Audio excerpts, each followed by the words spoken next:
From the snowy mountains of central British Columbia to you listening around the world, this, my friends, is Spaced Out Radio. I am your host, Dave Scott, sitting in the captain's chair of SOR headquarters. We welcome you to tonight's show, including Revolution Radio. If you want to take a listen to our archives, we have them free for you at youtube.com/Spaced Out Radio. Just do me the favor, hit that subscribe button. Our website is spacedoutradio.com, where we have a plethora of features for you, including rocking out to Bumblefoot and reading up on Captain Shirk's SOR Newswire, and so much more. Tonight's show is brought to you by Chive Charities. Help make the world 10% happier by donating to Chive Charities today. You can find them on our website. Before we get started tonight, I just want to say a few important words about what is happening around the world right now. I think for the most part, we are all pretty much in a state of shock when it comes to the reactions from people and governments from around the world regarding the spread of the coronavirus. It's not good times right now. It's not fun.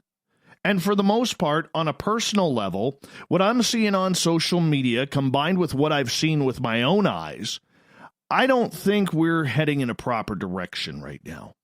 Today, us Canadians took a jolt when the borders were closed, except to the United States, keeping the politics and pointing fingers out of this, because I do believe that is very important.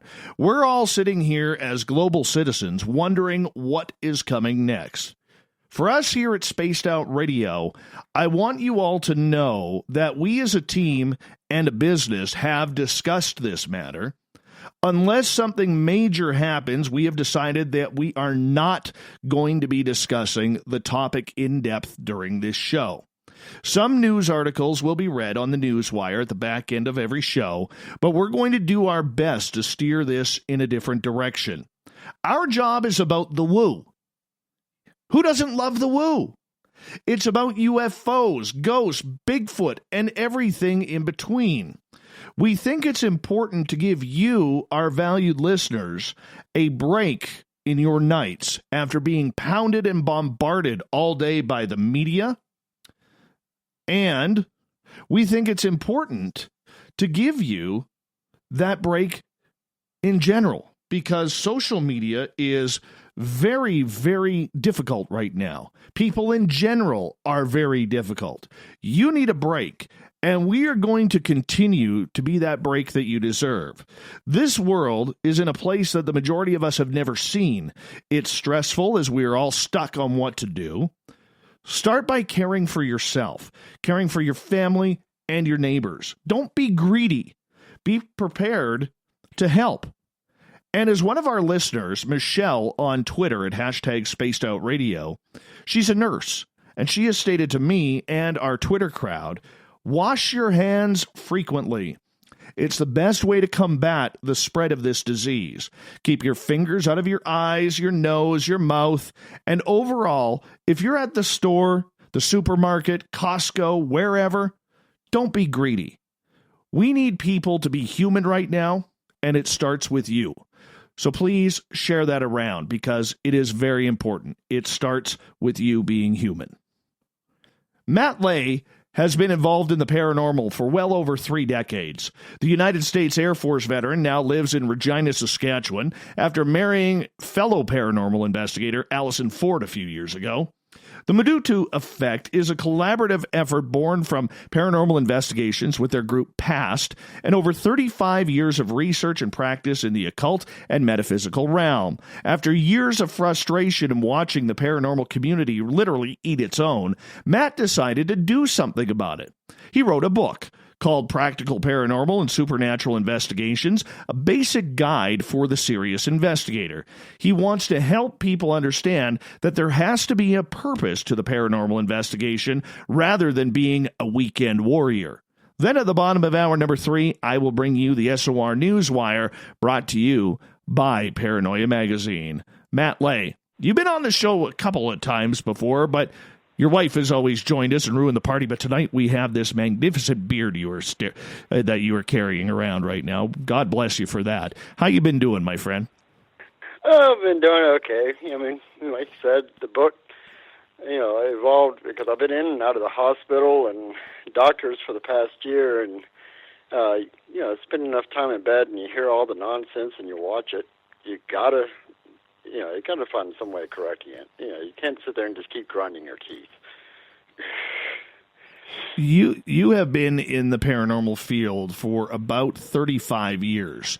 And over that time, and I've talked to a lot of longtime paranormal investigators, such as yourselves, about this, and I don't think it's being bitter as much as it is being disappointed, that you're disappointed with what this field has turned out to be and what it has become. It's become tourism. It's become weekend warriors. Thank you to the television shows. And that's what I think you're frustrated about. Could I be wrong on that? Oh, that's absolutely correct. I mean, people tend to base what they see on TV as the reality of these things, and they don't realize it's all for ratings and profits. And there's individual teams out there that's actually what spurred all this on, is not the television shows, it's individual teams that are pushing for profits, not for the research. So we're going to get into that a little bit more later on tonight as we go on. Let's learn a little bit about you here, because I think that's important. 35 years plus as a paranormal investigator. I mean, you don't even look, 40 years old. What, do you start at like 5? No, actually, right out of high school, I went on my first paranormal investigation because I was already I wasn't even an occultist back then, but, I was studying a lot, and I was asked to go on it. And that kind of opened my eyes because in that particular instance, and that was in 1986, the haunting, back then everything was a poltergeist. Nowadays everything's a demon. But back then everything was a poltergeist, and it turned out it was a little girl that was manifesting everything that was going on in the house. So with that being said, that kind of opened my eyes of, what is this? So I started really getting more involved with not only the occult, metaphysics, and the paranormal, supernatural. It's kind of a blanket term there. But yeah, it's literally right out of high school. Actually, before I even graduated, I started forming an organization for an awareness. But I never had the field experience. So, Matt, did you have personal experiences as a child? Oh, yes. I mean, you grow up in the South. Nothing but woods around you. I mean, when I was a child, I was chasing Bigfoot, maybe a rooster in the tree line, but I thought it was Bigfoot. UFO sightings, and were always big in the South, along the Gulf Coast and Gulf Breeze, and then of course, with the paranormal and supernatural field, it was just, my family was very open, we'll put it that way, to those things. So it was always around me at all times. Not saying that I'm super sensitive or anything like that. I'm just saying that the exposure was always there for me. Was it a family trait? I would say yes. My brother was 17 years older than me, and he was always giving me books to read and explaining different occurrences that were happening. One of the occurrences was, to this day, I have an explanation for it, but when I was a child, my mother comes into the room and sees this really tall shadow figure. We've all heard the stories, but all over the world. But there was this tall shadow figure in my room. And, of course, I'm petrified. I'm laying there, and when she turns on the light, of course, it's gone. It's the same story that you hear to this day. And I experienced that as a small child. But these, all these different little things, some of it was superstitious-based, because in the South, a lot of people are very superstitious, especially around the New Orleans area and whatnot. But it's because, like I mentioned in the book, fear manifests fearful things. And if you're scared to go late at night out into the woods or into a swamp because of this particular particular entity is going to be waiting for you, I guarantee you're going to manifest it. Interesting. Very interesting. So, Matt, as you are going down this road and you're learning about the paranormal as a kid, you're trying to combine your childhood experiences with what you've learned throughout the years. Why did you decide that this was a pattern and a path that you needed to take? Well, let me ask. I'm just going to ask you with a question. When you're driving to the store, there's probably a whole bunch of different roads you could take to get to the store. But there's one that you feel comfortable with, and that's exactly what the case is here. Is I'm comfortable with this. It doesn't feel like it's a path. It just feels like it's a way of life. So, with that way of life, a lot of people won't choose that. I mean, you decided to choose that, and also connect to that with a career in the United States Air Force for 8 years. You've done quite well for yourself in learning. How did the military prepare you for what you are doing today? Well, at the end of the day, if you think about it, anything you do in the paranormal or supernatural field is opening a line of communications, whether with yourself or what's around you. And I was in combat communications, and which is called frontline communications in the Air Force. And we were ground pounders.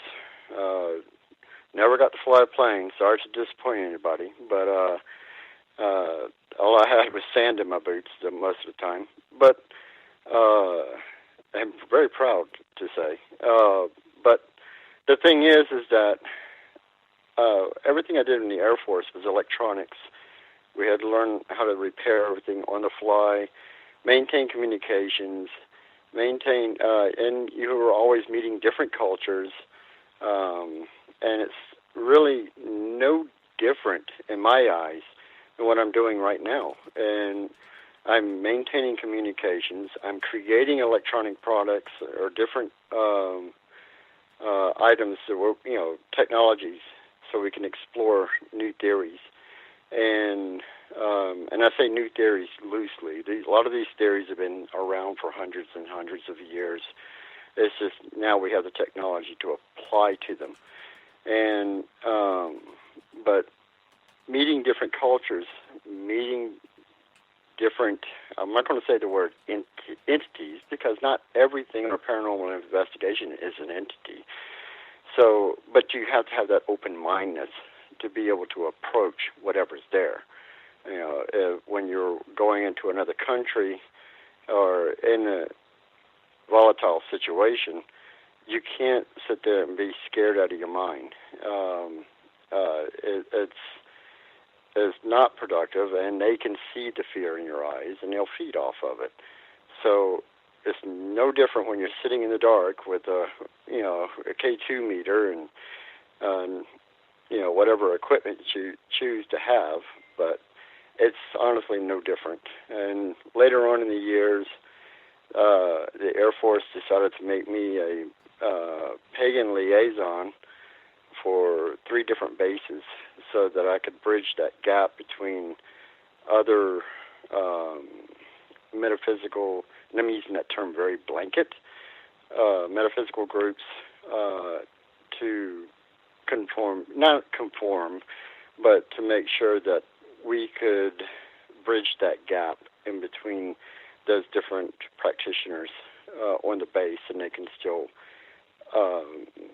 be a part of the UCMJ and be proper soldiers, et cetera, et cetera. So, but yeah, it's for the entirety of it. I would say it helped me quite a bit. I used to spend time in my room writing in journals new theories that I got exposed to, by measuring frequencies and frequency variations, and I'd come up with new theories of how that could apply to the other realms and what was the pieces that we were missing. Interesting, Matt. And so you make the move to Canada because some young hottie decides that she wants to investigate permanently with you, and And that's Alyson Ford, who is an amazing paranormal investigator up as well. And how did you two meet? Well, we met in New Orleans, and it was quite interesting because neither one of us were looking for a relationship. We were there to get away and just have fun. And as time progressed, we carried on conversations, and I met her at Paracon in Winnipeg, and probably one of your favorite spots in Banff. That's actually where I in Johnson Canyons, and Banff is where I proposed to her. So, but it's I was always frequent, coming to Canada all the time anyway. But when we met, it just as things developed, just couldn't get enough of her. Found somebody with a like mind. Her exact words, "Why do you love me?" And I said, "Because you're me." Perfect. Well, you know what? You guys make a great paranormal couple nonetheless. And, my door is always open to you guys if you guys decide that you want to come hang out on the West Coast for a little bit just to see what's going on in the ghostly world. But let's focus on you here, because 35 years plus in the investigation area. And you've seen some highs, you've seen some lows in the paranormal field. Yet, and I know we've talked about this in our brief conversations off the air as well, yet there was something picking at you here in regards to the way things have happened in the paranormal. What was picking you? Well, the biggest thing it's picking at me is people getting taken advantage of. Because prime example here in Regina, a family was being taken advantage of by paranormal teams for thousands of dollars. And just because their daughter was autistic, they wanted to do an exorcism. I mean, come on, seriously. That the people they're preying on other people's fears, and those fears is out of television shows. And there's this huge misconception of what we're seeing on the television shows. It's being translated by the general populace, and there are paranormal groups out there that are taking advantage of that. And that eats at me. We should not be, number one, we're research teams. We're there to find answers. Number two, we should be helping people to understand what's going on. And lastly, the last thing we should be doing is taking advantage of a horrible situation. I mean, there are some very, there are teams forming for that sole purpose and for profit and for gain, and they don't care about the concept of the actual research. And and that's what the book.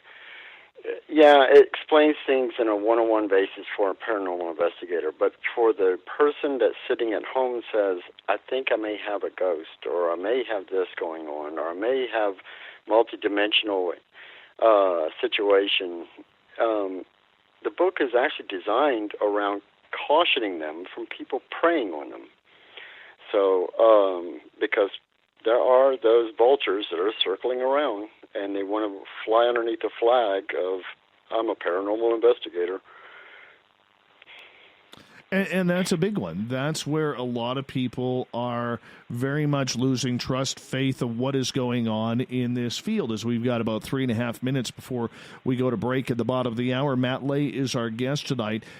When you look at the way the field has changed, never mind the popularity, but just the way the field has changed since you started investigating comparatively to now, what are a couple of those changes or directions that are now being used that weren't being used before? Well, back in the old days, it was anywhere from laying a string across with a bell, or throwing flour on the floor, or just simple things like that. But technology has changed, and everything is evolving because there's new theories. People are being more open-minded. Legitimate researchers are.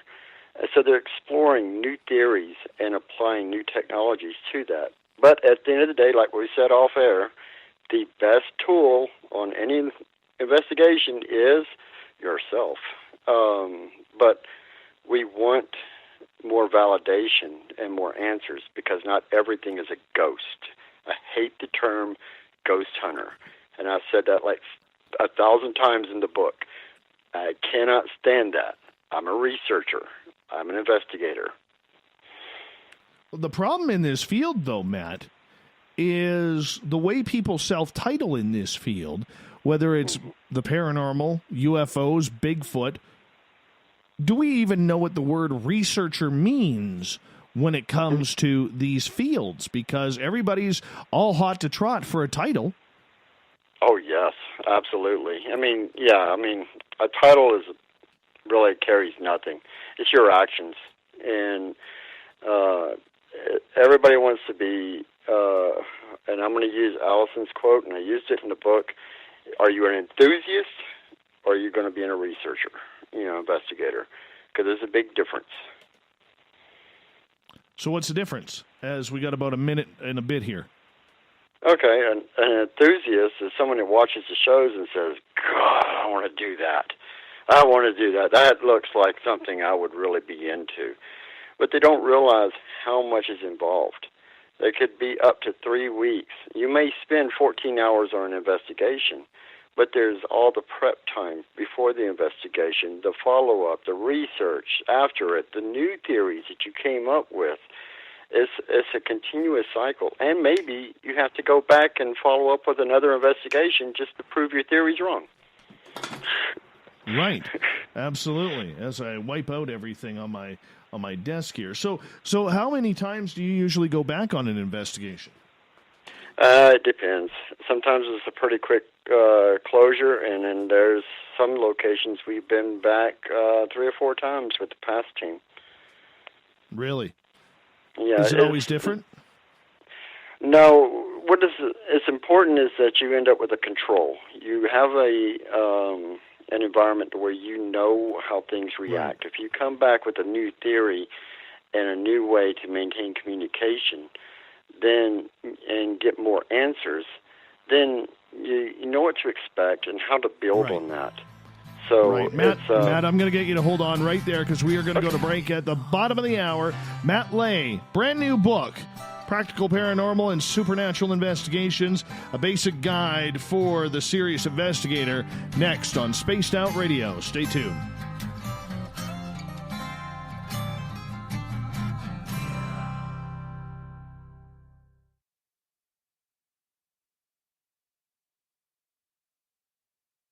Hey, space travelers, this is John Resig, founder of the Chive and Chive Charities. If you know anything about our website, you know we like to do things a little differently. We're not some faceless organization collecting money for a nebulous cause. Our donor dollars go directly toward life-improving items. Then we give those items directly to an underdog who needs it most.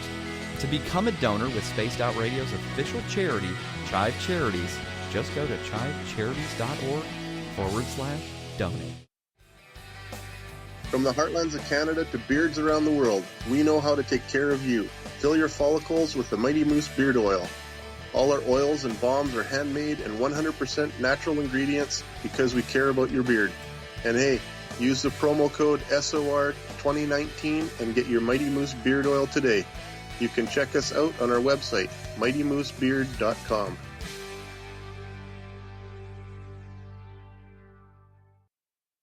Hello, this is your guitar man, Ron Bumblefoot Thal, and I have to tell you, I love the response I get for Little Brother is Watching from Spaced Out Radio fans. It's amazing how music can inspire and make people think deeper about what's going on in the supernatural world. You can head over to my website, bumblefoot.com, to check out my music, my guitar workshops, my touring, even check out some of the hot sauces that I'm working on. And make sure you keep on listening, because with Spaced Out Radio, you know Little Brother is watching. adding to the entertainment online for Spaced Out Radio. I'm Amber Beckard, and I want to invite you to subscribe to our YouTube channel and check out Cryptid Tales, where I will take you on a journey into some of the strangest legends and lore from around the world, relaying the stories to you of the strange creatures and experiences that people have had throughout time. You can find Cryptid Tales at youtube.com/Spaced Out Radio. And while you're there, don't forget to check out our free archives and leave a comment. See you there. Hey everybody, the SOR Space Travelers is open. For just $5 a month, you can hang out with Dave and our crew privately in our members-only section. With your signing, you'll receive newsletters on what's going on with Spaced Out Radio. You'll have direct contact with the host during the show in our chat, live streaming videos, and a great forum for your posts and more. Become a space traveler now at spacedoutradio.com.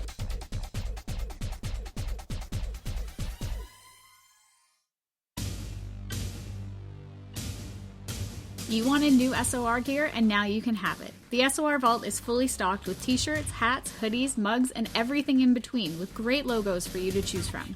So head on over to spacedoutradio.com, click on the SOR Vault, and go shopping. Pricing is quite affordable, and you can look good representing your favorite show. So go to our website and pick up your new SOR wear at the SOR Vault today. If you like it hot, real hot, then heat up your meals with Bumblefoot hot sauce. Get your Bumblefoot hot sauce today. The sauce, Bumblicious, and the 4 million Scoville unit Bumble. We're going in hot, real hot, coming out even hotter. Keep the milk nearby and tantalize your taste buds tonight. Bumblefoot hot sauce, available now at kajans.com. Cold drinks, great food, and the best music in Vancouver. The Moose Vancouver is the place to be, open until 2 a.m. nightly. Everything on the menu starts at just $6.95. Who serves food that cheap anymore? At the Moose, you'll never know who you'll run into. Rock stars, actors, athletes. It's the place everyone wants to be. So join us at the Moose Vancouver, the official party bar of Spaced Out Radio. Hello, Space Travelers. It's me again, Carl. Don't forget to join the Space Travelers Club for just $5 a month and follow Spaced Out Radio on Twitter at Spaced Out Radio. Our Instagram, Dave Scott SOR. Our Facebook page is Spaced Out Radio Show. Our archives are free at youtube.com/Spaced Out Radio. Come woo it up with Spaced Out Radio today. Bye!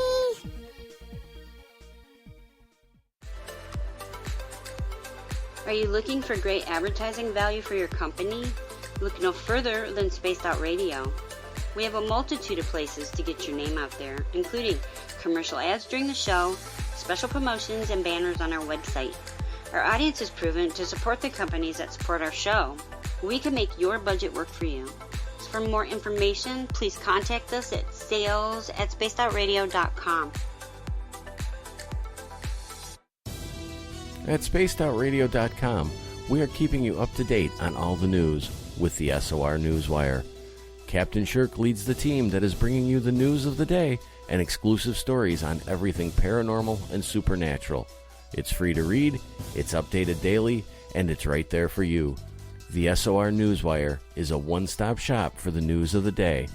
Check it out at spacedoutradio.com today.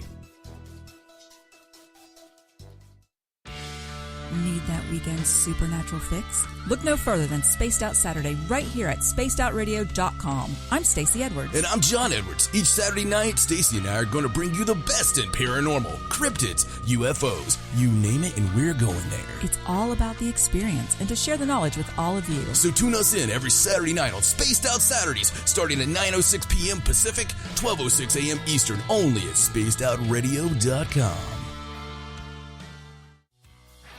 Hi there, this is the paranormal lawyer Michael W. Hall. I'd like to invite you to listen in each Sunday night where we're going to open up your eyes to everything strange and paranormal. I will be hosting some great guests with topics that affect us all, such as UFOs, ghosts, and everything paranormal.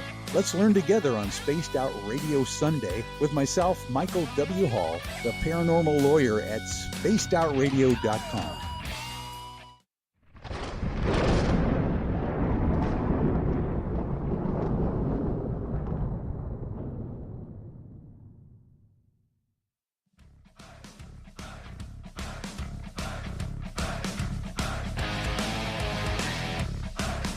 Welcome back to the second half hour of Spaced Out Radio tonight. I am your host, Dave Scott, sitting in the captain's chair of SOR headquarters. Thank you so much for joining us. So I still have 1.5 feet of snow in my backyard. Nonetheless, the show must go on. And I want to remind all of you that if you are looking for our archives, they are free at youtube.com/Spaced Out Radio. Just do me the favor, hit that subscribe button. Our website is spacedoutradio.com, where we have a plethora of features for you, including rocking out to Bumblefoot and reading up on Captain Shirk's SOR Newswire.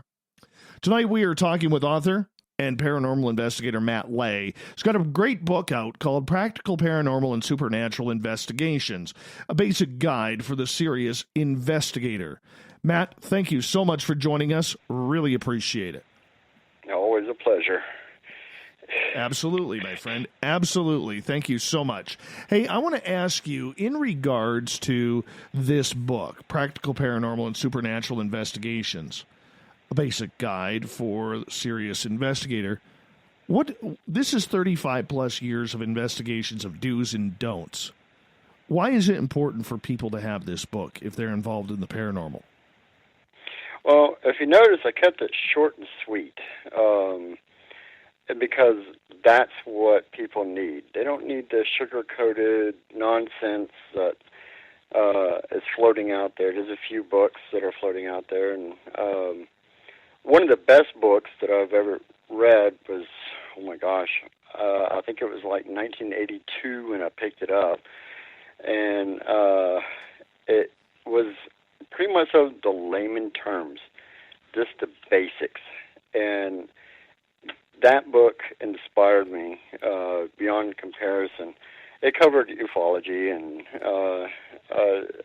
all the different aspects, but it said that, it had the basic layman terms, and it was very blunt, and that's why this small little book is very direct. And I think, and that's why I kept it so small, is so that somebody could just throw it in their pocket. There's a lot of note sections. I put a glossary in it of generalized terms, but it's something I want somebody to have a go-to book without having to break their back and pick up a ridiculously expensive book. And, once again, it's a practical guide. I could make something more in depth, a Britannica type thing, but it's, I want people to have the basic knowledge to build on, because like I always say, you have to build your own theories. You have to, but you have need something to build on, and that's why why I wanted to put this book out so bad, so that people would have something to build off of. Mm-hmm. And obviously, a book like this, and I don't want to put it this way, but I'm going to. And I probably got it wrong. And the Canadian way to say is, I'm sorry for having to ask it this way, as you know. But did you write this book as much out of love as you did frustration from what you've seen the paranormal community turn into the last 5-6 years? Oh, it was more out of frustration, and you can see it in the book. I used the words "these idiots" in the book multiple times. But the thing is it is built out of frustration, 100%, because you watch how the paranormal community is, and they're trying to sell you on these different ideas instead of saying, because let me say, and you've mentioned it with all the experience, I am no expert. There's none of us that are experts. This is a constantly exploring field, and we're growing and learning. And if we're not learning, we have to be learning something. This is a pseudoscience, as most people would call it, but it's still science. And you have to be able to research and learn from it. And so none of us are experts, 100%. If we we don't have all the answers. And myself, do not have all the answers. And the book is encouraging the person, and that's what I do whenever I'm talking to someone or doing a lecture, is I want to encourage people to seek out, find answers, and ask more questions. That's the only way this community, the paranormal and supernatural community, can grow. And is constantly asking questions. Challenge each other. Challenge what you see. We've seen some evidence where, like, that's it. And then we have a meeting to question it. What caused that? What could have caused that? And we want to know more answers. So at the end of the day, we should be always asking questions, but you need a foundation to build on. And the frustrating part is that there's too many paranormal investigators that they're saying, I'm an expert. So, and listen to me, I'm the only one who can give you the answers. It's not to pick on televangelists, but, that's what they start to sound like. But, Matt, let me ask you this, though. Why, for the people out there who are just learning about this or wanting to get to know about this, why is this important? Okay, obviously asking questions is always a good thing, but what's the difference between just going somewhere and allowing the haunting to happen and actually investigating? What's the hurt in doing that? There's no hurt, but the difference is you're not an investigator, you're not a researcher, you are an enthusiast. Someone wants the experience. If you're just going and you want to experience the haunting, there's nothing wrong with that. Absolutely not. As long as, and I mentioned it in the book, and we have a problem with that around this area, that's why I'm bringing it up, as long as you have permission to be on that location and you're being respectful. It's not only respectful to the property, but to whatever's going on there. Respect works both ways. And if you're not providing it, a lot of times you're not going to get it. So it's an enthusiast. There's nothing wrong with that. I like roller coasters. Yes. Hop on a roller coaster, that's an enjoyable experience. But I also have friends that like to stand there and watch them to see how they operate, and they will tell you the possible G-forces of this rotation. That's an investigator. Right. So, but for the layman out there, though, my friend, okay, who looks at this and maybe doesn't take it as serious as you, because you have made this a very impassioned part of your life. What's stopping them from saying, hey, Matt, why are you so worked up about this? Why does this upset you? Why are you so passionate about what is going on? We're just out there having fun, trying to, spook ourselves a little bit. And so tell me, why is this important? Well, I think it's important because people need to understand what they're seeing and what they're feeling. And I'm going to, if it's okay, I'm going to use a reference. I did a lecture at Occulticon and just outside of Ontario. Yes. On paranormal. And I played a recording. And I said, now you're in gave them this is their scenario. You're in a dark room, you have no visible light, you can't even see your hand in front of your face, and you hear this, and I hit play, and it was this deep growl, nauseous voice. Everybody in the room, except for a few, said, well, I would run. I'd be out. And I said, but did you know that timing, frequency, the formulas that we use in this physical plane may not apply to another realm, whether it be multidimensional, whatever the case may be, ghost, doesn't matter.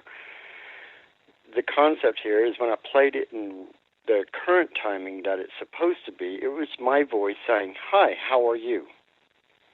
So I said, it's a perception of the reality. Are you there to be scared? That's fine, but that's your exhilaration point. If you're there for the haunting experience and want to understand what's going on, you have to have an open mind. So I asked someone to come up from the audience, and I said, what if you were in a room and you suddenly felt 3 slashes on your arm, and you went into the light and you saw 3 burn marks on your arm? Immediately the woman says, well, I would think something scratched me. It was aggressive. I said, but what if I was operating at a different frequency? Because the rules may not apply from this physical universe to another. And I'll reach out and just tap your arm saying, hey, I'm here, don't worry. Wouldn't it burn you or scratch you? And I said, so it's a perception of the events that happen. So it's important for people that want to go experience it, just for the thrill, to kind of have an open mind to where, because a lot of people immediately, especially with the craze of TV, everything is demons, everything, and it's not always the case. It's people need to have an open mind, because as we get scared, we can manifest more horrors out of our own minds, and because, as I say before, fearful things, we create fearful things out of fear. And the more scared we get, the more it can also be contagious if you have a group with you. And so a layman going into these environments can actually manifest activity going on out of the other people's fears or themselves. Right. So as you were writing this book and you were trying to break it down to the simplest of form, who did you have in mind for that? What was the purpose?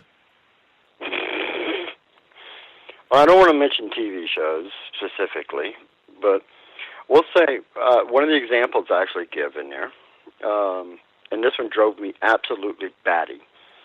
So the investigator opens up a door, and he sees a 12-foot-tall demon with horns standing in front of the door, and it scared him. He ran, and he said the demon was after him.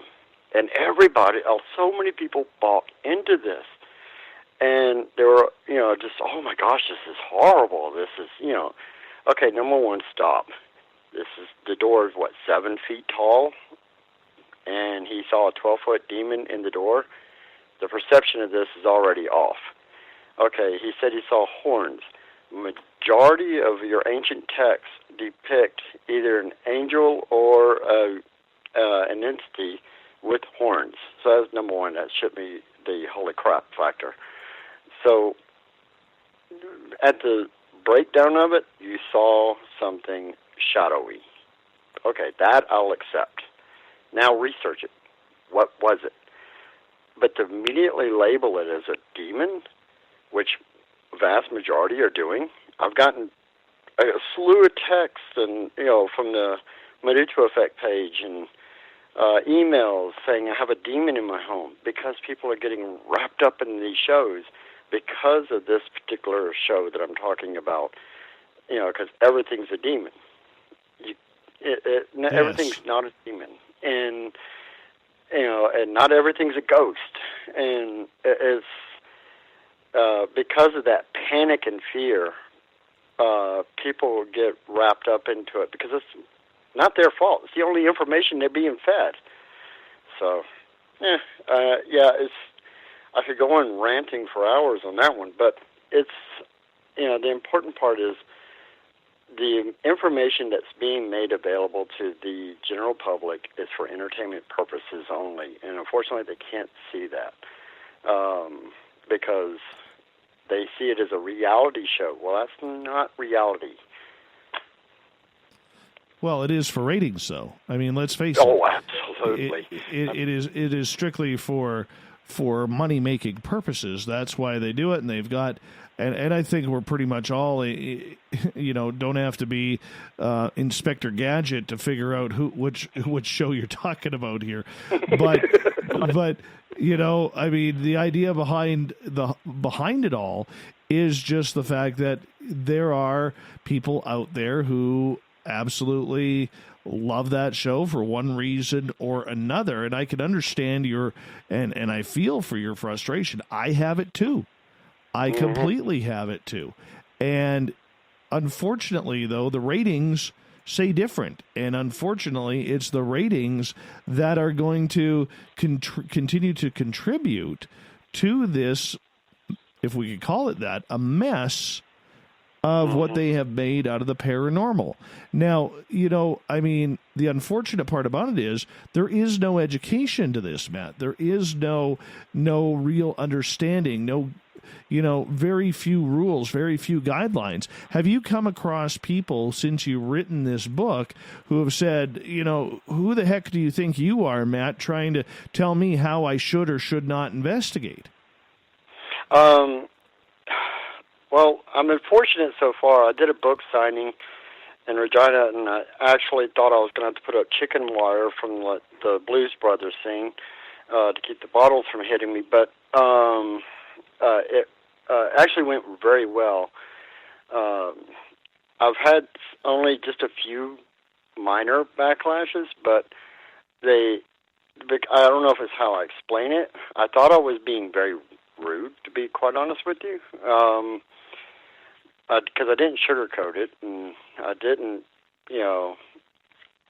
pet the fur on the cat, the right way, but it's... so far, I haven't had any backlash from it. Now, other teams I've had backlash in the past where I've called them out for damaging property because they're trying to, because they saw on a TV show screaming and breaking things encourages the whatever to appear.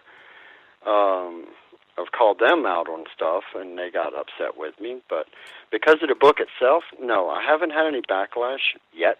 I've been waiting for it. But for the most part, it's been actually welcomed, which is kind of, I'm still keeping my guard up.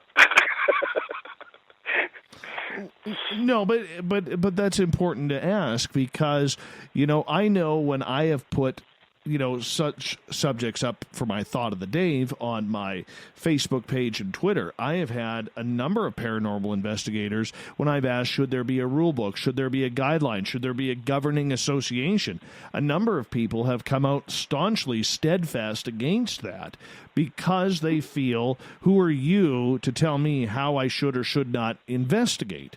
Is this a realm, because there are so many different tangents, that you can just use one way and one way only? Well, really you can't. And another reason why the book is left very basic is because every case scenario, and the analogy I give in the book, and this, I'm glad you brought that up, is in the opening of the book I mention an analogy that you go to the store to go pick up, toilet paper. Anyway. Toilet paper, yes. Yeah. And you get there and they don't have what you're looking for. So now you have to change your entire route. Now you got to go to another store. Now you get stuck in traffic. Now you're looking for, nothing is black and white to go to a specific location and say, this is how I'm going to do the testing. This is how I'm going to conduct it. Because it has to be dynamic and it has to change nonstop. And this is where the new theories come into play. I created a device that creates a ionic plasma field because of Alyson's theory about the DC voltage. So, we're not getting any activity, so let's try this. Maybe we'll try that. Okay, this isn't working either. Let's just pull out a set of dowsing rods and walk around. I mean, you got to be open to be able to adapt and change very rapidly if you're going to try to find out what's going on. I mean, we've found high EMF levels in a home enough to I mean, we're talking 8,000 milligauss. That's very hazardous for anybody. And their response was, "Oh, thank God it's not a ghost." But, you know, I'm like, no, you don't understand. You need an electrician in here now. But you have to be open to all these different possibilities and be able to adapt. So if you have a set guideline, rules, whatnot, that would constantly, nonstop be changing. Basic rules, like treat the property with respect, treat what's there with respect. You're not there to instigate a fight. You're, simple things, yes, I think those rules should apply. But, and basic terminologies. Understand what you're talking about. How many times have we heard on these TV shows, and once again, I'm not going to name them, oh my gosh, they have a Faraday cage in here. Well, that's actually a good thing. That means it's got proper grounding and there's shielding in there. We know exactly which TV show I'm talking about. But anyway, we mentioned them earlier off here. But understand the natural magnetic force in the area. Understand you could actually be sitting on. I mean, I know it's hypothetical, but I'm a firm believer in ley lines. You could actually be sitting on one of those, which could encourage activity. So, running water, what is the building made out of? All these things are adaptive. But if you don't know to look for those things, then that has to be a guide, a simple rule to understand what's going on. High levels of EMF. What is the minimum threshold? Standard home provides around 600 milligauss, unless you're really, really gone nuts with your grounding. But on average, a home provides that. Things like, is there, and this is a southern thing, we always have underground springs all the time. And understand the possibility you have a steady continuity of, because the stream flowing is an energy source. So, have to understand, all these different principles. So if that was a guideline, a rule to look at all these different aspects, the history of the building, Matt, I'm going to get you to hold on right there because we are going to go to break at the top of the hour. Matt Ley, Investigations 101 here on Spaced Out Radio continues with Hour 2 next. Stay tuned.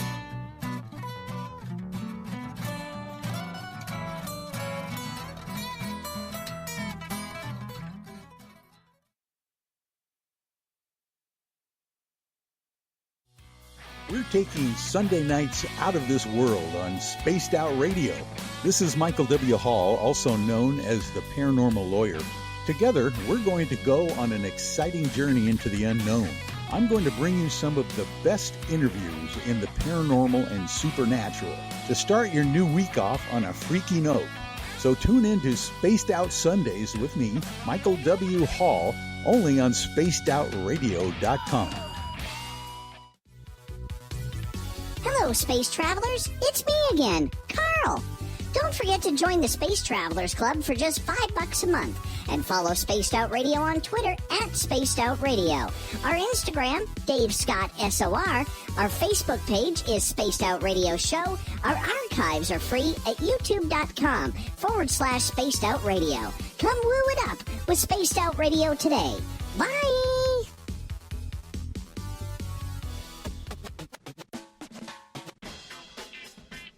The SOR Vault is open for business, and do we have some cool swag for you to pick up? All you have to do is head over to our website and click on the SOR Vault. You have a variety of cool logos to choose from, and put them on anything you want. T-shirts, hoodies, hats, coffee mugs, you name it, we can get it to you. So do your shopping by supporting the store you love. Get your Spaced Out Radio swag at the SOR Vault today.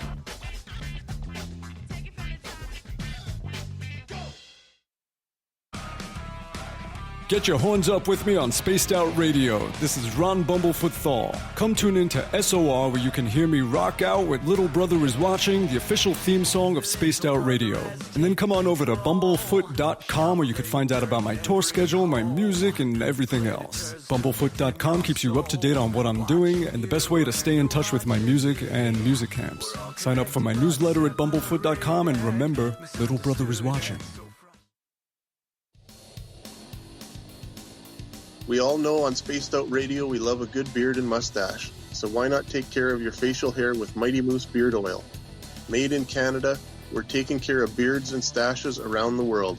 We use 100% natural ingredients with our oils and balms to make your whiskers feel silky smooth. Use promo code SOR2019 at mightymoosebeard.com today.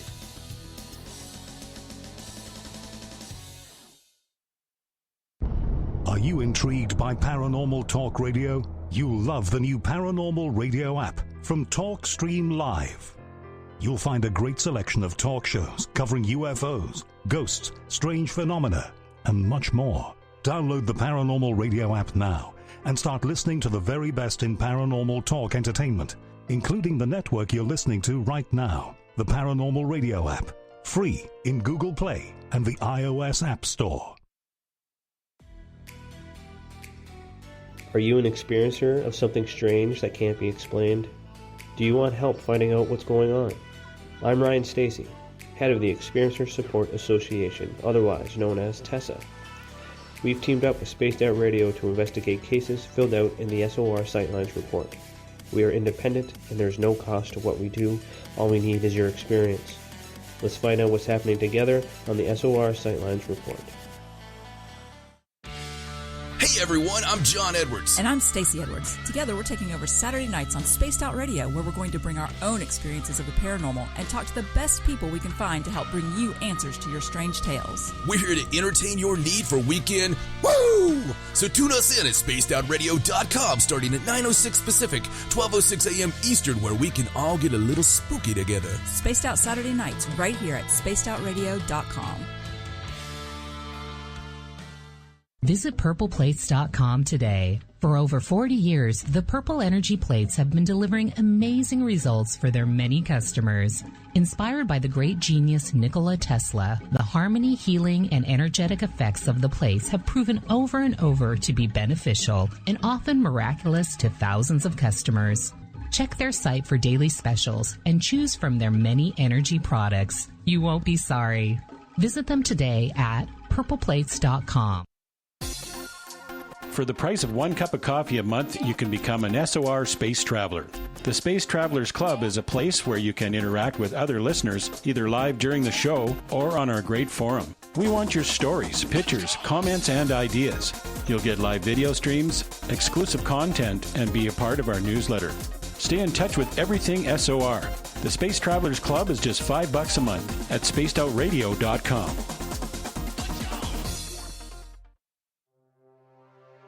We are scouring the world for the most intriguing stories of your day. Take the time to read up on the SOR Newswire, where our team, led by Captain Shirk, will deliver to you some of the best paranormal and supernatural news, along with some stories that will blow your mind from the weird to the wacky. It's the news outside the news that piques interest, and that's what we're looking to deliver to you. The SOR Newswire, only at spacedoutradio.com. Hi, this is Amber Beckrud, and I want to invite you to subscribe to our YouTube channel where we store all of the SOR show archives for free. And as an added bonus, every 2 weeks I'm posting brand new content on Cryptid Tales, where I will get into some of the spookier legends and folklore from around the world and tell the stories that go with them. Find us at youtube.com/spacedoutradio and check out Cryptid Tales today. Drop a comment and let me know what you want to hear. See you there. Looking for creative ways to get your company out in the public? How about advertising on Spaced Out Radio? Our sales department is waiting to hear from you, and we can work around any budget. From commercial spots to banners to special promotions, there are many opportunities to get your name and product out to our SOR listeners. For a price guide and more information, please contact us at sales@spacedoutradio.com. I'm feeling a little spicy tonight. What to do? What to do? Why not get Bumblefuck? 4 million Scoville units of pure hard rock. Bumblefoot hot sauces come in 3 flavors. The burning Bumble. Tone it down a bit with Bumblicious and throw the sauce on everything. Spice it up. Bumble me, baby. Bumblefoot hot sauce. Get it today at kajans.com. The party is always on at the Moose Vancouver. The Moose Vancouver is where you want to be when visiting Canada's West Coast. Open until 2 a.m. nightly, the Moose cranks up the rock while serving some of the best rated food in the city. The menu starts at $6.95. Why party anywhere else in Vancouver when the Moose is right there? Get your horns up and rock with the Moose, the official party bar of Spaced Out Radio. You're listening to Spaced Out Radio with Dave Scott. Follow Dave on Twitter at Spaced Out Radio and on Facebook Spaced Out Radio Show. Hour number 2 of Spaced Out Radio is underway tonight. I am your host, Dave Scott. Thank you so much for being with us. We want to say hello to everyone listening in on our terrestrial affiliates, along with the digital side of Revolution Radio. Remember, you can keep up with us on YouTube. Watch the show live or check out our free archives at youtube.com/Spaced Out Radio. Just do me the favor, hit that subscribe button. Yeah. Give us a thumbs up as well, if you don't mind. We would appreciate that. Now, our password, we do it every night here on Spaced Out Radio. The Desert Clam sets a password each and every night right here on Spaced Out Radio. Tonight, Paltropolitan. Paltropolitan is your password. Use it wisely, space travelers.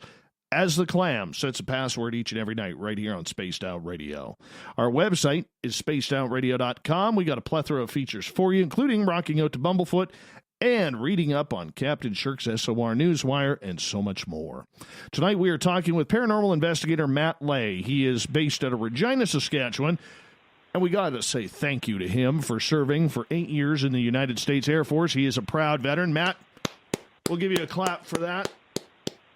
Thank you so much for being a veteran. We love our veterans around here. Matt has a brand new book out, Practical Paranormal and Supernatural Investigations, a basic guide for the serious investigator. I am giving out 2 of these tonight because Matt sent me 3, and I'm going to give out 2 copies. That's what he would like to do tonight. So we'll figure that out later on in the show, how we're going to do that. But I want to ask you, Matt, in regards to paranormal investigation, one of the trigger words for me and many people out there is the word science. You know, I'm a firm believer, Matt, and I have argued this until I was blue in the face with paranormal investigators. We're not conducting science. We're not in a laboratory. We're not seeing the same things happen over again. We're not doing anything scientific. We may be using scientific method for some people or scientific type technology, but there isn't a lot of science, true science, actually going on in this field. Are you as sick as I am about hearing paranormal teams hide behind the word science? Yeah, because I haven't heard one time them say the word theory, because that's what most of it is. We're using, like you said, scientific method, and the methods that I'm using is based off of experience, but there's a bunch of other methods out there, but they're all based off of theories, because as soon as we find, not an answer, but a different direction on that theory, we have to take it and build a new theory. We are no different. If you want to use the term science, throw the word theoretical in front of it, because everything is theory. If we want to use, like you said, science, we would be like in a lab, and we would be digging more in depth in that type of environment, versus we're going out. I mean, if you want to use almost well, I can't even come up with a word. But I would love to see the word theoretical. I mean, even quantum physics uses the word theoretical in front of it. It's because that's what it is. We have ideas, we have experiences, but we build our experiences on theoretical ideas based on, okay, I'll put it in really layman terms. Time, space, everything that we have formulas for in science is based on this physical realm. We do not have the remaining parts of the formula for the other realms, whatever they may be. Whatever your definition is, we do not have those missing pieces of those formulas. So, if it was science, we would have those pieces of the formula. We would be able to understand the odd growl that happened right away. It wouldn't be, we would have that scientific formula to build on. There is no science to this because we're missing pieces of these formulas. The basic formula for time is broken up into three parts. Or even with electronics, it's no different.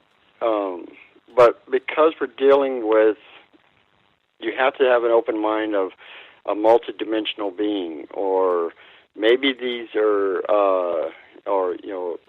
if you look at different universes, or you're looking at ethereal planes, or astral, or no matter what it is, we are in the physical world, and all of our formulas are based on the physical world.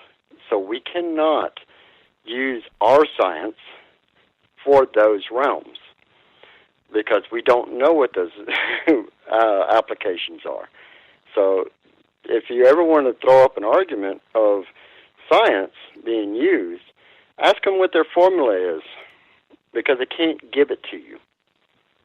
Now, if you want to say, so you're theoretical science, that almost sounds like a slap in the face, but it's true. And you have to be able to embrace that. Yeah, and you're right. Many paranormal teams cannot. I always found it interesting when I would interview paranormal teams back when we were still a pretty young show. And I would ask them, well, what do you do with your evidence? Well, we collect it. Okay, well, what do you do after you collect it? Well, we go through it to see what's on there. Okay, well, what do you do after that is done? What do you mean? We store it. Okay, but what's the purpose of storing it? What are you doing with it? What are you doing scientifically to try and figure out any type of patterns, any type of similarities, any type of nuances that could be construed into any point of scientific theory? And nobody does that. And it's insulting to the field, especially to scientists. And this is my opinion, why people laugh at this field, is because we continually put our own foot deep in our mouths because we use the wrong language for what we are actually trying to accomplish. Well, I'm very proud to say that the P.A.S.T. team continually, nonstop researches and reviews evidence. There's been some times where we thought we had hardcore evidence, and it will constantly be nitpicked as to whys and, what could be done differently, and what was the environment? Was there a humidity change? Was there a static charge in the air? Was there all these different things? And there's been a lot of times we thought we had hardcore evidence that we found out, no, it was not, because it was a natural occurrence. Well, okay, let's say now we have to throw out that evidence. The second part of that is why did it happen? Why did we perceive it as this? So we know this is not real evidence. What caused our ocular sensations to see the man in the hat, or the woman in the trees, or hear this voice? When you can't come up with an answer, by definition, it's paranormal. But, oh my gosh, I was going to slide right off the rails by saying the horrible term paraunity. But anyway. Yeah, that's a disgusting thing. I just can't stand that term. It's such a contradiction. But anyway, use a dictionary, folks. Anyway, sorry. But you got to always be, once again, asking questions. And the other part of it is, say, like, we do get evidence. We want to share it with other teams so that they can look at it from a different point of view. Because we're all looking at it from, luckily the dynamics of P.A.S.T. is very diverse. And so it's not like it's a single-minded, this is how we look at it. We're not just a group of psychics. We're not just a group of this. We're not a group of that. It's we're always challenging each other because we look at things differently. And but sometimes you need another team, a legitimate team, to look at it. Now, they may say, wow, did you check to see if right there in that section, did you check for a reflection on the edge of that door frame? Because it might have caused that apparition because of a lens flare. Holy crap, we didn't check that. You need those extra eyes on it. But unfortunately, you do that nowadays and say, hey, check out this piece of evidence. Well, we got one better than that. Because, come on, let's challenge the evidence. Let's learn from it. Stop it. Or there is an up-onesmanship in this field, and I don't think very many people enjoy that. And like, I listen to a lot of paranormal radio. Well, at least I used to when I started, and it's like every paranormal radio show, and I'm sure many of our listeners who have turned into podcasts or anything like that will hear that, where they'd be, well, what kind of gear do you use? Tell us about your gear. Oh, you use a K2 meter? Shame on you. We gave up on those years ago. They're just not very scientific, or something along those lines. There's almost, it's almost like a plotting scheme to try and get people to take it your way or the highway.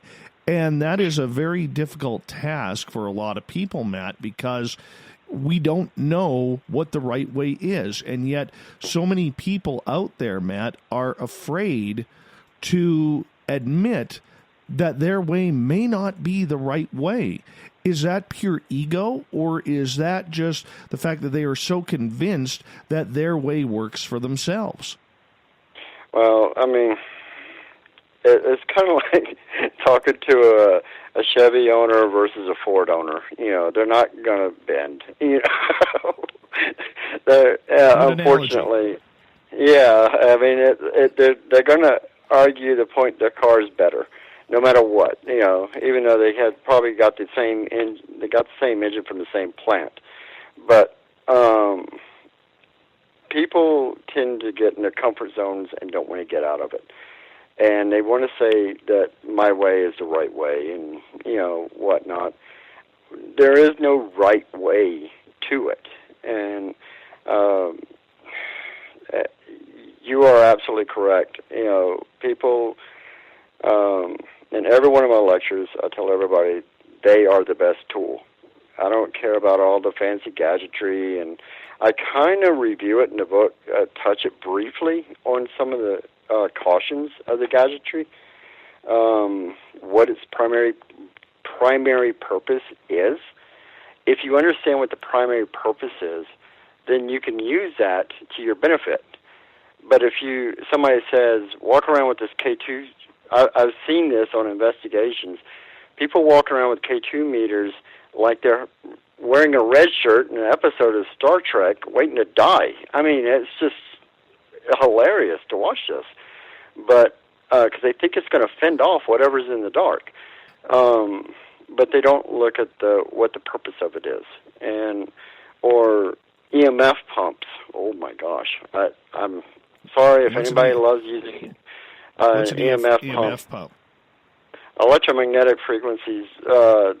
They pump these things in the air, and they don't realize they're actually they can cause their own hallucinations.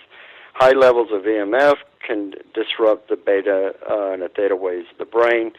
and cause either headaches, nausea, or things like that. But people are sold on these things that they're the greatest thing out there, and they're actually introducing harmful frequencies into the environment. So, unfortunately, but I'm going to go into the twofold part of that. If I'm a paranormal team and I have ties to a paranormal store, not naming names, and I want you to use these devices because I get a discount on the devices I get to use. There's more people I push. And that people got to realize that it's a commercialized field, and unfortunately, from television all the way down to people pushing, I don't even want to say name brands, different devices that, we use devices, we experiment with them. Some of them are probably not too safe. Corey, I know you're listening, so you can vouch for that. But I try different things, but we don't put these things up for sale. We want the information, Right. I created a funny story. I created what is called, it's actually called I'm trying to think, it's a particle accelerator, but it's not using a linear particle acceleration. It's actually using the natural Earth's magnetic field. So, but inside the core is close to 2 million volts, DC. And Corey came over, and I'm showing it to him, and I said, it's perfectly safe. I don't know how he managed to do it, but he got his finger too close to the cord, and I saw about a 3-inch spark right up to him. And so, yeah, he can vouch for some of my ideas. They're probably not the safest in the world. But still, because we know that high electromagnetic fields, natural magnetic fields, can cause more activity, everybody has validated that. Well, let's find out why. Let's increase that. Let's have a contained area. Let's see if that changes the dynamics. So that's where the theories have to come into play. Okay, well, it didn't do a thing. Back to the drawing board. So, but these people that push devices and push their way usually have a different agenda in mind. Matt Ley is our guest tonight on Spaced Out Radio. We got about 4.5 minutes left till we're going to take a break at the bottom of the hour, Matt. Regarding this whole scientific aspect of everything, I want to get to Joey's question here in our Space Travelers Club on our website. He is asking, earlier on in the first half hour, you mentioned about studying frequency variation. Are you talking about acoustic spectral analysis or just what specifically? Well, everything can be measured in frequency, in hertz, whether acoustics, audio, or in energy. So it's the full spectrum that you have to be looking at. So, if you're looking for audio, understand you have infrasound. Everybody is hooked up from 20 hertz on up. Nobody's looked at 0 to 20. And there's actually measurement devices, and there's a way you can modify it, even a cardio microphone to pick up from 0.5 up to 20. So we're not listening correctly. We're not listening to the full spectrum. You can't hear that with your ears, so that's why you have to have a spectrum analyzer. Look for the variations. Energy-wise, measure it in hertz. That's a frequency. An outlet, 120 hertz, 60 hertz is what your K2 looks for. We're always looking for frequency variations, whether we know it or not.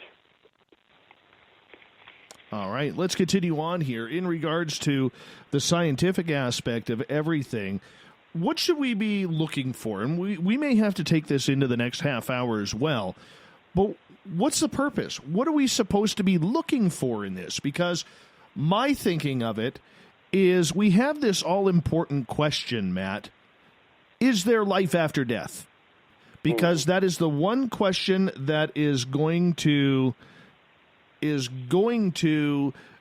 hit and affect each and every one of us. Each and every one of us. Yeah. And I'm sorry, running in to get an EVP or to see the 10,000 plus people who will rush into Waverly Hills for the experience or Gettysburg or someplace like that, that doesn't interest me. I'm wondering where all of these brilliant people are, Matt, and why they aren't coming together to try and solve this ultimate life question. Yet we're not doing that in the paranormal with the amount of brain power we actually have in it. You have a very good point, and I have a rather lengthy answer for you. And it's not an answer, but it's a different point of view. And so cut me off when it's time. But the point is that we are not looking backwards.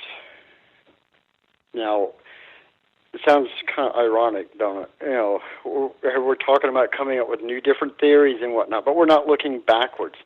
There are old texts. I have a massive library of old ancient texts from all over the world, and they all cover these ideas, all from all over the world, and old theories from Iceland, from, you name it. And if we look back at what their theories were, we can build on going forward. But unfortunately, they have a taboo to them as being, there's a strange occult factor there, like one of your thoughts of the day. What's the occult? You saw the negative reaction you had. But unfortunately and fortunately, there are so many texts available out there that people won't read because it has that taboo-type feel to it. So we need to look backwards at some of the text that's available to understand looking forward.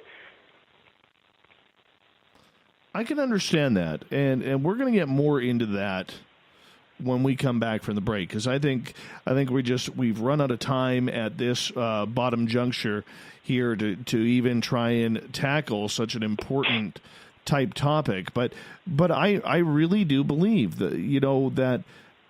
And I'm curious to get your opinion. Why are we not trying to solve any of these mysteries in the paranormal? I find it frustrating. I think a lot of people do. I would never let a paranormal team that I didn't know into my house. I really wouldn't. I agree. Matt Ley coming in next to talk about that and more about his new book on Spaced Out Radio as we continue right after this.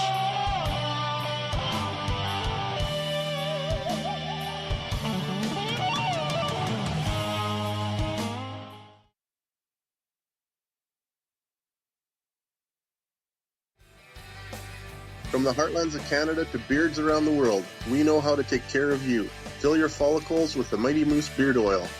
All our oils and balms are handmade and 100% natural ingredients because we care about your beard. And hey, use the promo code SOR2019 and get your Mighty Moose Beard Oil today. You can check us out on our website, mightymoosebeard.com.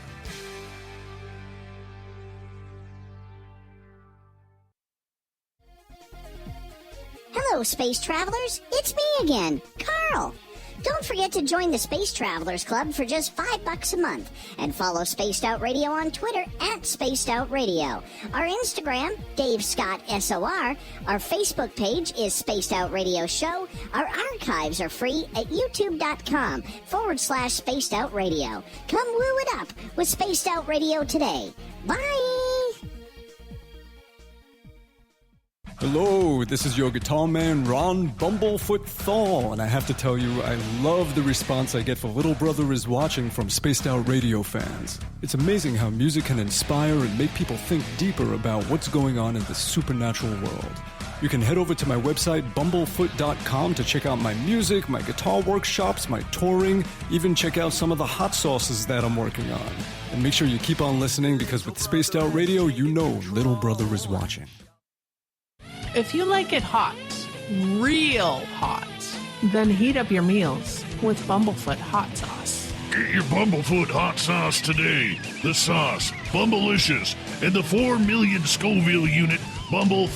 We're going in hot, real hot, coming out even hotter. Keep the milk nearby and tantalize your taste buds tonight. Bumblefoot hot sauce, available now at kajans.com. Hey, space travelers, this is John Resig, founder of the Chive and Chive Charities. If you know anything about our website, you know we like to do things a little differently. We're not some faceless organization collecting money for a nebulous cause. Our donor dollars go directly toward life-improving items. Then we give those items directly to an underdog who needs it most. To become a donor with Spaced Out Radio's official charity, Chive Charities, just go to chivecharities.org/donate. Hi there, this is the paranormal lawyer Michael W. Hall. I'd like to invite you to listen in each Sunday night where we're going to open up your eyes to everything strange and paranormal. I will be hosting some great guests with topics that affect us all, such as UFOs, ghosts, and everything paranormal. Let's learn together on Spaced Out Radio Sunday with myself, Michael W. Hall, the paranormal lawyer at spacedoutradio.com. At spacedoutradio.com, we are keeping you up to date on all the news with the SOR Newswire. Captain Shirk leads the team that is bringing you the news of the day and exclusive stories on everything paranormal and supernatural. It's free to read, it's updated daily, and it's right there for you. The SOR Newswire is a one-stop shop for the news of the day. Check it out at spacedoutradio.com today. We're adding to the entertainment online for Spaced Out Radio. I'm Amber Beckard, and I want to invite you to subscribe to our YouTube channel and check out Cryptid Tales, where I will take you on a journey into some of the strangest legends and lore from around the world, relaying the stories to you of the strange creatures and experiences that people have had throughout time. You can find Cryptid Tales at youtube.com/Spaced Out Radio, and while you're there, don't forget to check out our free archives and leave a comment. See you there. You wanted new SOR gear, and now you can have it. The SOR Vault is fully stocked with t-shirts, hats, hoodies, mugs, and everything in between, with great logos for you to choose from. So head on over to spacedoutradio.com, click on the SOR Vault, and go shopping. Pricing is quite affordable, and you can look good representing your favorite show. So go to our website and pick up your new SOR wear at the SOR Vault today.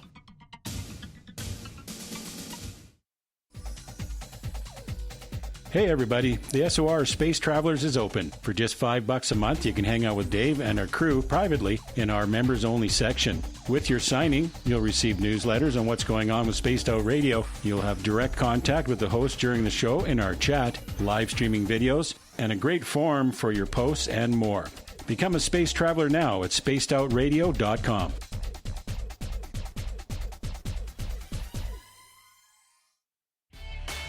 Cold drinks, great food, and the best music in Vancouver. The Moose Vancouver is the place to be, open until 2 a.m. nightly.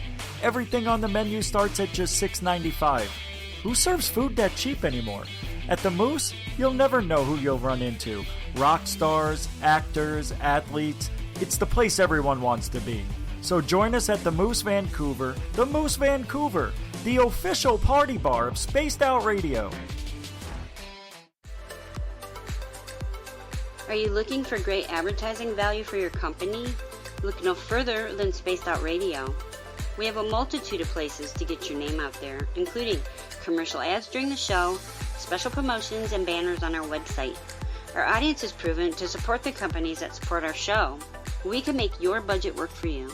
So for more information, please contact us at sales@spacedoutradio.com.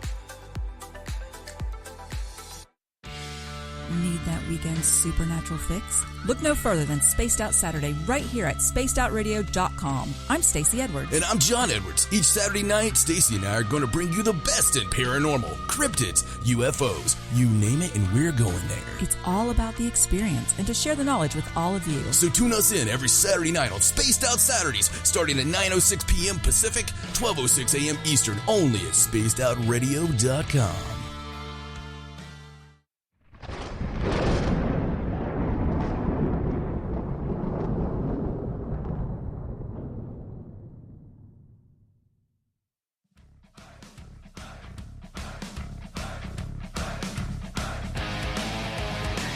We pass the halfway point of Spaced Out Radio tonight. I am your host, Dave Scott, sitting in the captain's chair of SOR headquarters. Great to have each and every one of you with us tonight.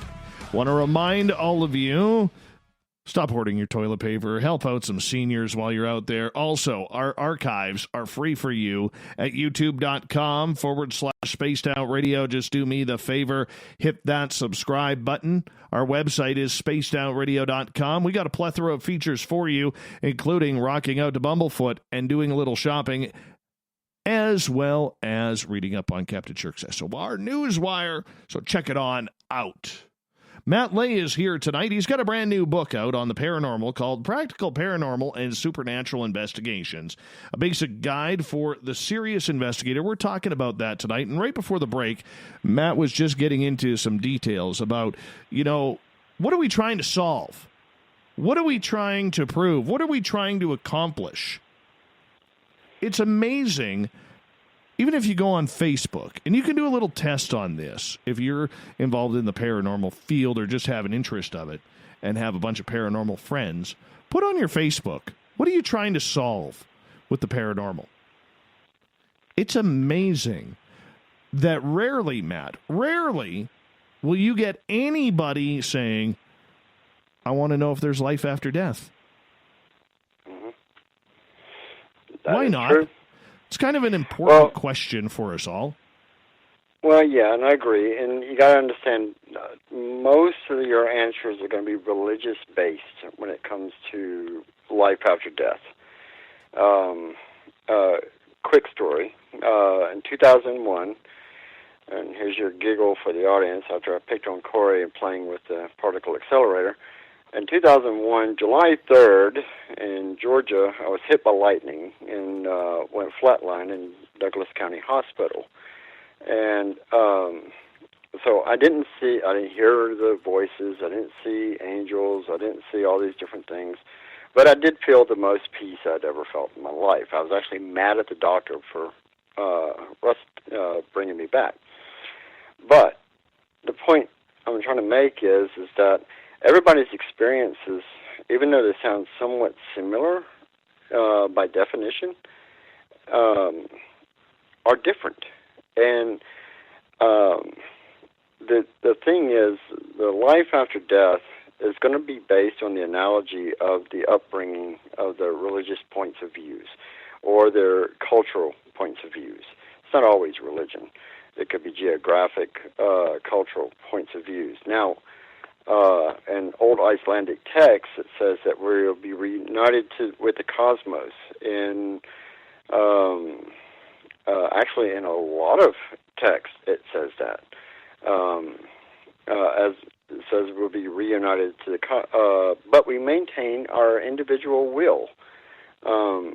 So this goes back to the whole ghost hunting thing. Why treat it like it doesn't have a personality or a will of its own? One of the most my annoyances with this whole life after death thing is when people say, I'm going to send them to the light. I want to just lose my mind when I hear that. Because evidently whatever's there had something to say, and you did not want to give them the courtesy to communicate. So life after death is going to be a broad response, because I think if someone came back at you and says, we're trying to find the answer of life after death, well, that's going to really base on the geographic region, really going to base on their individual beliefs, because everybody has a different point of view. Now, to find that unified answer, let's say you do find the answer, and would you really, really want to tell everybody, if I knew the answer right now, how many other cultures would I offend, or could very well make them very upset? Would I ever really be able to say it? I mean, honestly, would you be able to say that if you knew the answer to it? Because there's so many different cultures that believe in so many different styles of life after death that you would be, right away, you'd be rejected if you would turn around and said, it's this. We found out, here's our evidence. It doesn't matter how much evidence you put on the table.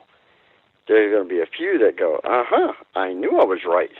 Then there's going to be a few, that quite a number of them, that are going to come after you because you just contradicted their cultural and religious beliefs. So to find the truth would be a very bold move, but life after death, once again, looking back at old texts, I know what I believe individually. I have found no evidence in it, but if I look back at old text, there's a common denominator of rejoining a collective, whatever your definition, you can call it God, the creator, the cosmos, whatever the definition is, there is a common denominator of being part of a collective in all these different old texts. I'm not trying to sell it, I'm just saying that's what all these old ancient texts are stating. Now, whether or not it becomes a heaven-hell thing, it becomes that's an individual's path, cultural, type concept. What our answer should be in a paranormal investigation is finding the missing pieces of the equation. That would be, what are you trying to find out? I'm trying to find the missing pieces of the equation so I can communicate and coexist. All right. So here's another theory on that. All right. Because granted, the majority of us, I will agree with you, the majority of us are basing our own theories, our own thoughts on maybe the way we were grown up or maybe how we were taught to believe. It may not be the best, but that's kind of the way we've all kind of structured it. And our lives have been structured. Okay, if I use me for an example here, which I think is the only fair thing to do, okay, I can tell you right now, I'm a believer in God. I am not a religious person. You can't get me into a church, all right, because I just don't feel comfortable in them. That being said, I do, I would consider myself a creationist. I would consider myself someone who is not very divine of what I should be doing as a person and as just a good human being. I do screw up. Now, that being said as well, I also look at it as my personal belief in the paranormal side of things is there is something going on. Is it a heaven? That's the way I would tend to believe it. All right? I know that not everybody out there would be believing the same way I would, whether it's the pagans, whether it's the Hindus, whether it's the Buddhists, or whomever it may be. But for my own case, I want to know. I want to know bad what is going on. So when you ask, would I tell somebody? I'd never really thought about it that way. Personally, I know me. I am kind of a big mouth. That's why I have a radio show. So there's a good chance that I would blab about it. There's a very good chance. Would I be doing it to hurt someone's feelings? No, of course not. However, I sure as heck am not going to keep my mouth shut. I've got the story of the century, man. I got the story of a century. And I'm going to go with it. I'm going to run with it, as they say. And that's what I'm going to do. Yeah, I absolutely agree. I mean,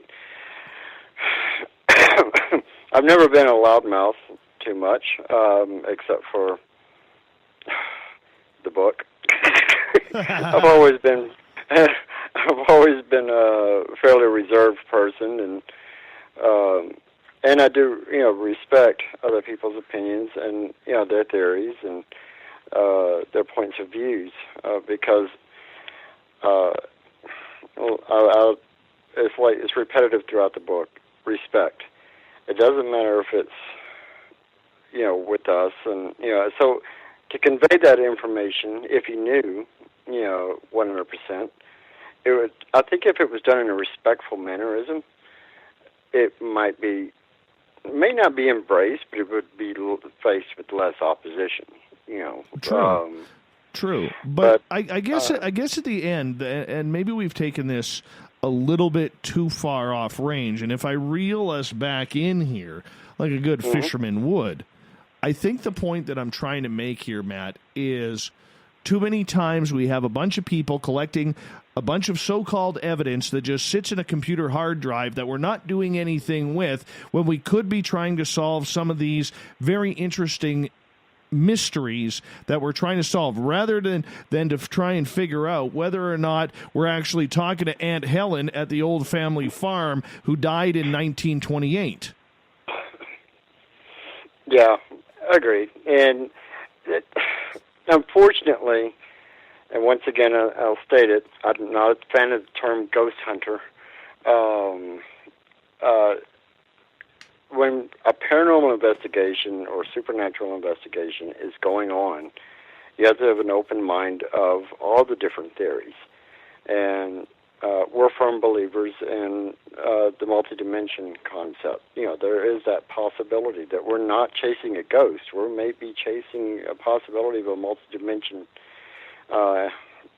another person. We could actually be chasing a projected energy that's manifested from one of us, so, to always look for ghosts, no, we're not ghost hunters.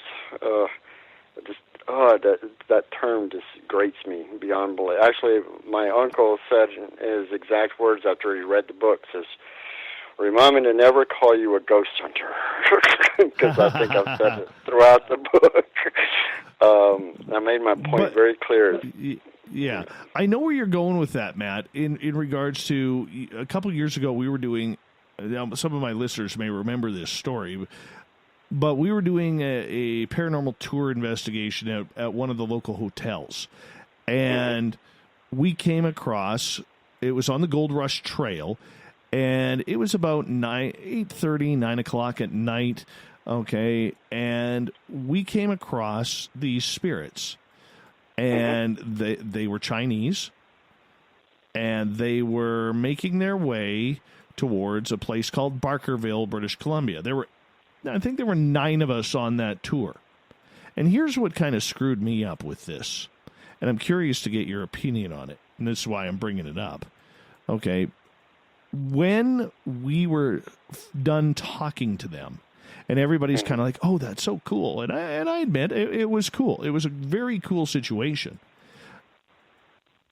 They were still there, even after we said goodbye. And this is what kind of messed me over with it, was all I had on me was a K2 meter, because the weather was pretty bad. We had some rain showers, snow showers, going on.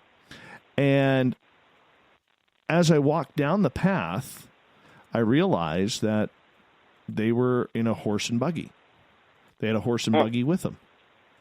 And then I noticed that they couldn't leave because we were in front of them. They couldn't move because we were right there. So what we ended up doing was, I yelled at everybody in the group. I said, hey, let's get off the path. And we all stood there. Everybody had K2 meters. And we all stood there.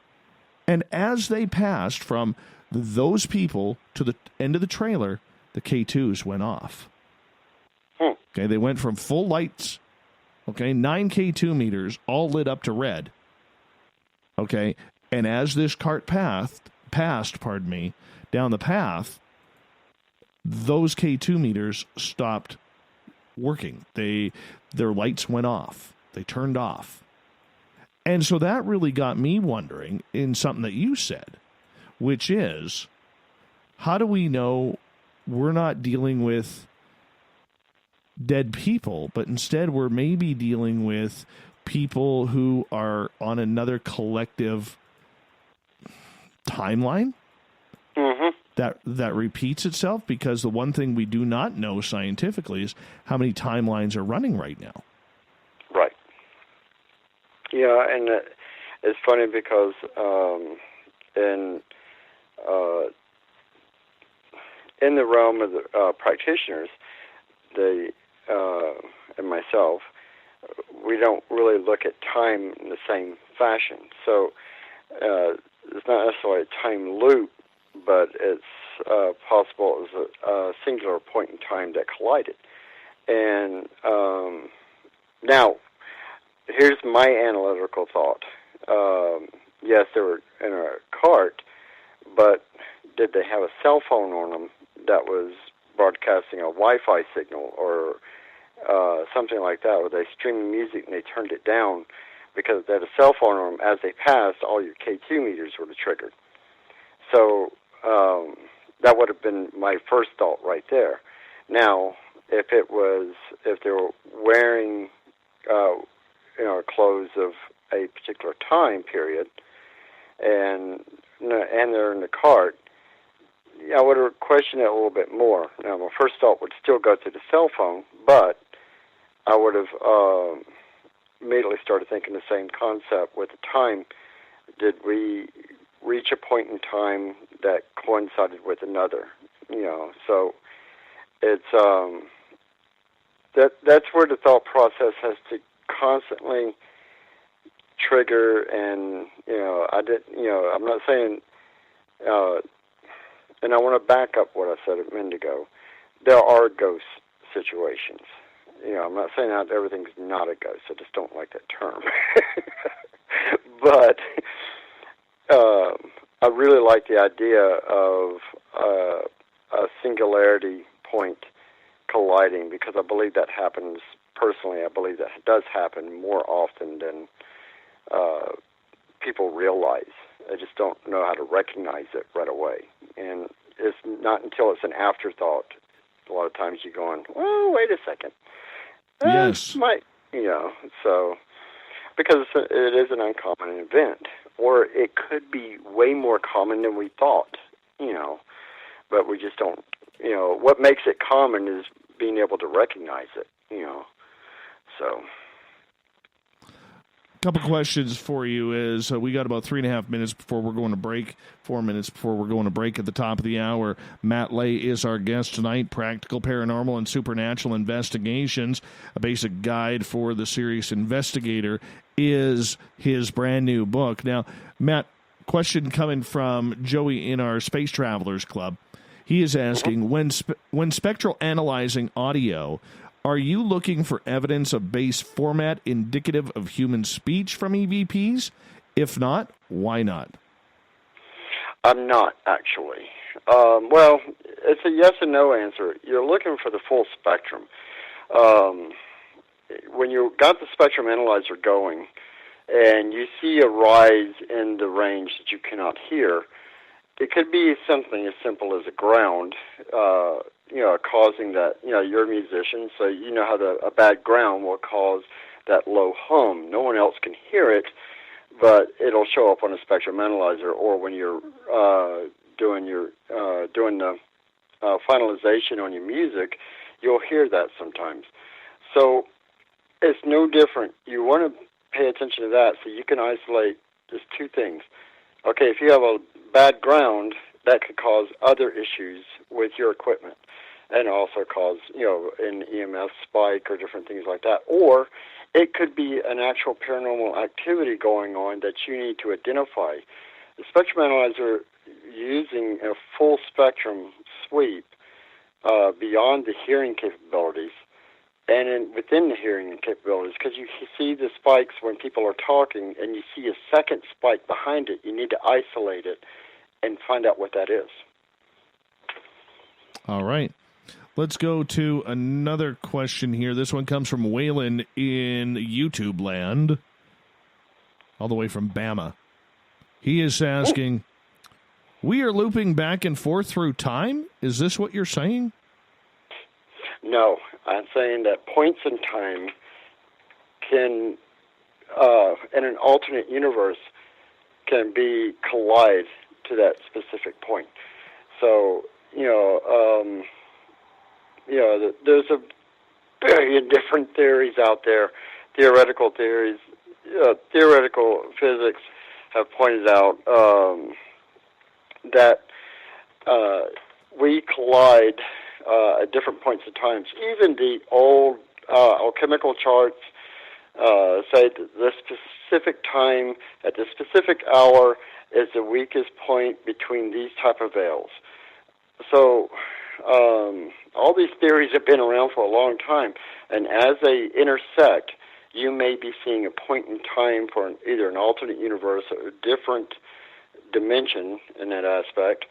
I mean, it wouldn't be uncommon, just say, for example, Dave, what would happen if you had actually ran into yourself? It wouldn't be a loop, but it could be an alternate version of yourself. No, we'll talk. We shall talk. You kind of hit one home there. I had the weirdest dream. Oh, this is going back a couple years ago, where I actually ran into myself in a different timeline. It reminded me, when what's the movie I'm thinking of? Sin City. Remember the kind of cartoonish acting mix in the movie Sin City? Oh yeah. That's what this dream was like. And I actually ran into myself. And I was told by myself on this rainy, windy night somewhere in the United States, of old school United States, I remember the dark me telling me that if I wasn't him, he would have killed me by now. It was weird. It was very weird. It was very, very weird. I don't know if I like that or not. I really don't. I could think of better things to be saying to myself or what have you. But it was very, very dark, and it was scary. It was absolutely scary because I'd never seen that dark side of me before. I mean, sure, I've been in fights and been angry before. That's what hockey is about. But anything else... or it could be just tap into the subconscious of something that's inside of you that's never been unleashed. Exactly. So that's what I don't know. That's what I don't know. Yeah. Matt, we got you for another 30 minutes on Spaced Out Radio coming up right after this. So you sit back, relax. All of you out there, sit back, relax. We'll be back right after this with Hour 3 of Spaced Out Radio. The thought of the day, the SOR Newswire coming up as well. Stay tuned.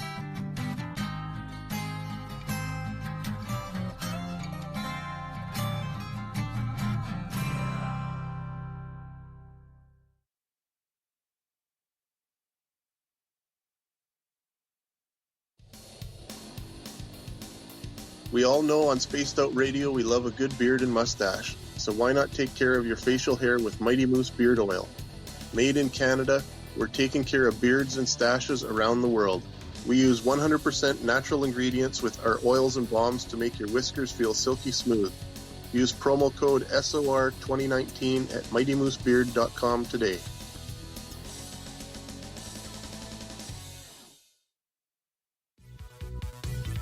Hello, Space Travelers. It's me again, Carl.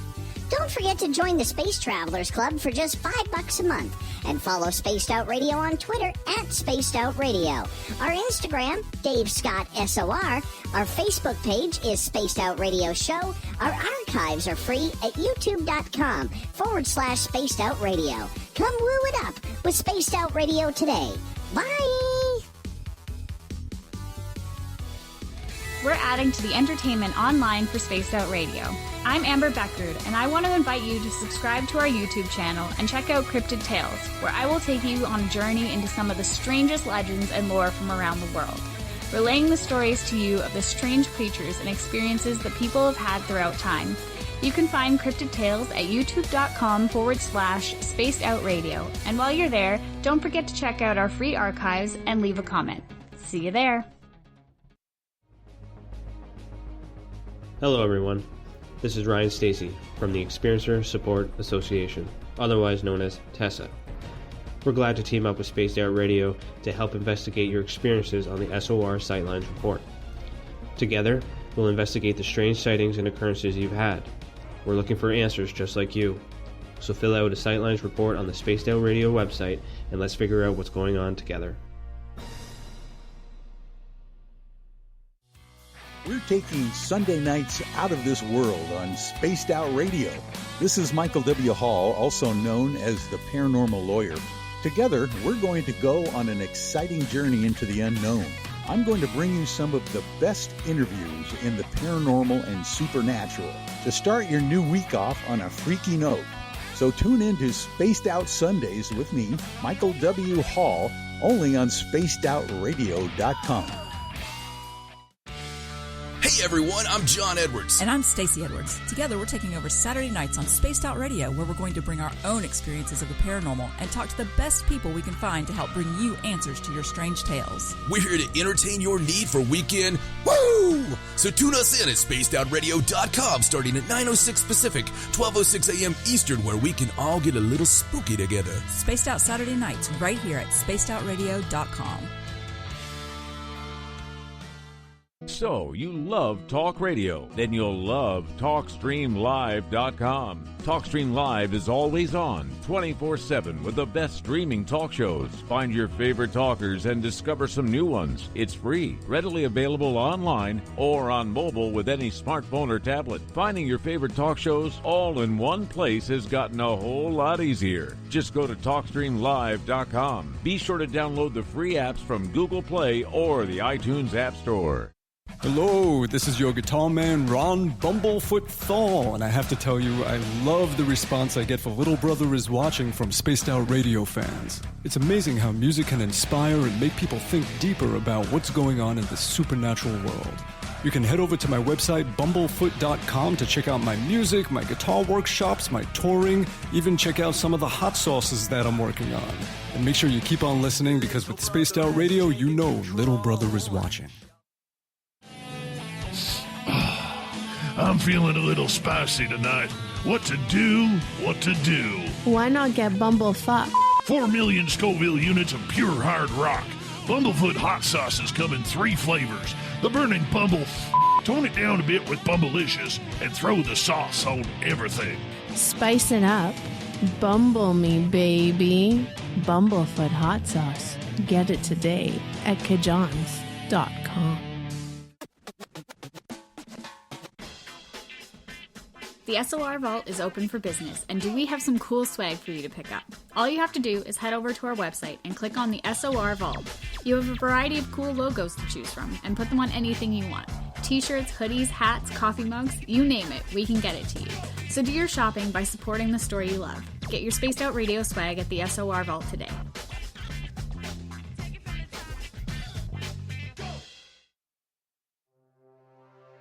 We are scouring the world for the most intriguing stories of your day. Take the time to read up on the SOR Newswire, where our team, led by Captain Shirk, will deliver to you some of the best paranormal and supernatural news, along with some stories that will blow your mind from the weird to the wacky.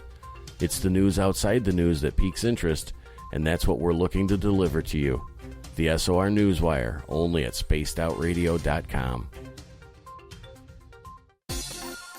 For the price of 1 cup of coffee a month, you can become an SOR Space Traveler. The Space Travelers Club is a place where you can interact with other listeners, either live during the show or on our great forum. We want your stories, pictures, comments, and ideas. You'll get live video streams, exclusive content, and be a part of our newsletter. Stay in touch with everything SOR. The Space Travelers Club is just $5 a month at spacedoutradio.com. Hey, Space Travelers, this is John Resig, founder of the Chive and Chive Charities. If you know anything about our website, you know we like to do things a little differently. We're not some faceless organization collecting money for a nebulous cause. Our donor dollars go directly toward life-improving items. Then we give those items directly to an underdog who needs it most. To become a donor with Spaced Out Radio's official charity, Chive Charities, just go to chivecharities.org/donate. Looking for creative ways to get your company out in the public? How about advertising on Spaced Out Radio? Our sales department is waiting to hear from you, and we can work around any budget. From commercial spots to banners to special promotions, there are many opportunities to get your name and product out to our SOR listeners. For a price guide and more information, please contact us at sales@spacedoutradio.com. The party is always on at the Moose Vancouver. The Moose Vancouver is where you want to be when visiting Canada's West Coast. Open until 2 a.m. nightly, the Moose cranks up the rock while serving some of the best rated food in the city. The menu starts at $6.95. Why party anywhere else in Vancouver when the Moose is right there? Get your horns up and rock with the Moose, the official party bar of Spaced Out Radio. Would you like to connect with us? Head to spacedoutradio.com for all your latest show info. Now, back to Dave Scott and SOR. Welcome back to the third and final hour of Spaced Out Radio tonight. I am your host, Dave Scott. Thank you so much for joining us. We want to say hello to everyone listening in on our terrestrial affiliates along with our digital crowd on Revolution Radio. Remember, you can check out all of our archives for free at youtube.com/Spaced Out Radio. Just do me the favor, hit that subscribe button. The Desert Clam has set the password for tonight in the SOR Space Travelers Club. Paul Tripolitan. Paul Tripolitan is your password. Use it wisely, space travelers, as the Clam sets the password each and every night right here on Spaced Out Radio. Our website is spacedoutradio.com. We got a plethora of features for you, including rocking out to Bumblefoot and doing a little shopping at the SOR Vault. Don't forget, read up on Captain Shirk's SOR Newswire. It is updated daily.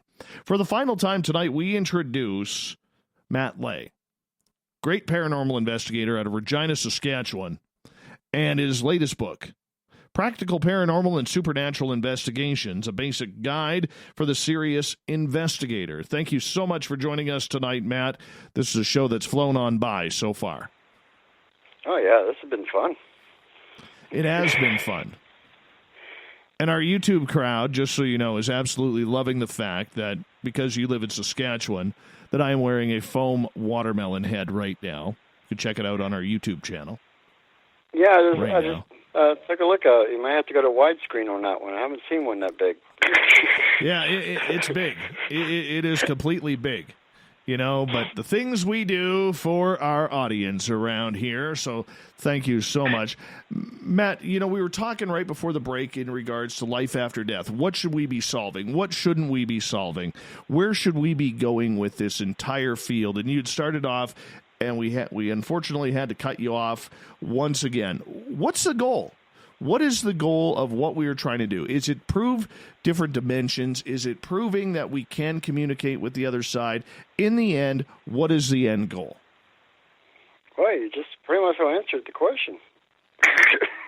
The thing is that because there's so many theories, and it's always evolving, well, there should be evolving theories.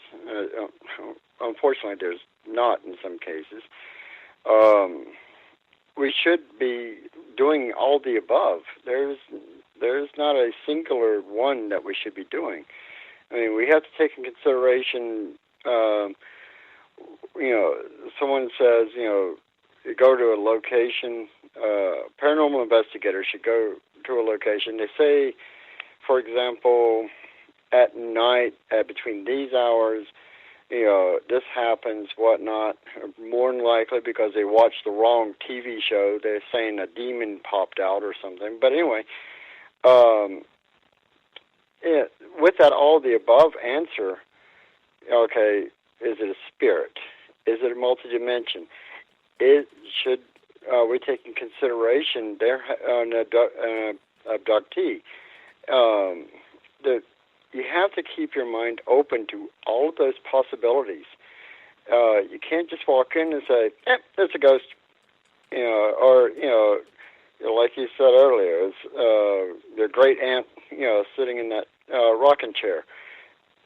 There are so many theories. You have to keep them all into consideration. Now, to find what answer you're trying to find the missing pieces of the equation. The equations are the ones that I mentioned before are based on our physical world, you want to be able to understand what's going on. But unless you are digging, trying to find those missing pieces, you're not going to. You're going to just, all you're going to do is speculate. So, if a ghost hunting team walks in, they're immediately going to tell you it's a ghost. That's what they do.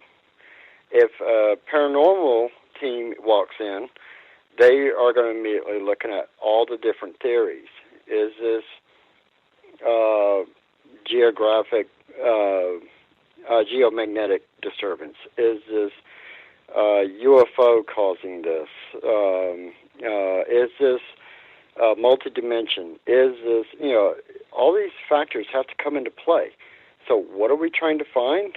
We're trying to find an answer that's going to help this person cope with what's going on and find a solution to, also for us as well, to find those missing pieces of the equation so that every time we walk into a location, we have a better answer. Right. I want to get into the technology side of everything. Mm-hmm. Ghost hunting, I know you hate that term, but I'm going to use that for a second. Ghost hunting has always been about feel and your own intuition combined with the technology that is out there to see what we can find, what we cannot find. My question to you is this. Has the technology taken over to a point where we're too reliant on it? That we are, we're not using our own intuition any longer to try and figure out if there is something actually out there that is causing these feelings that we are having? Well, I think we're not exploring. What is the word that I'm trying to find on this one? We're not exploring new technologies. Or incorporating old ones, for example, like the dowsing rods I mentioned earlier. The thing is that we are wrapped up in this day and age of what is going to give us instant validation. What you're going to see, you send a message on Facebook, you want a response. So you keep hitting refresh. You want to know. You send an email, you hit refresh, you want a response.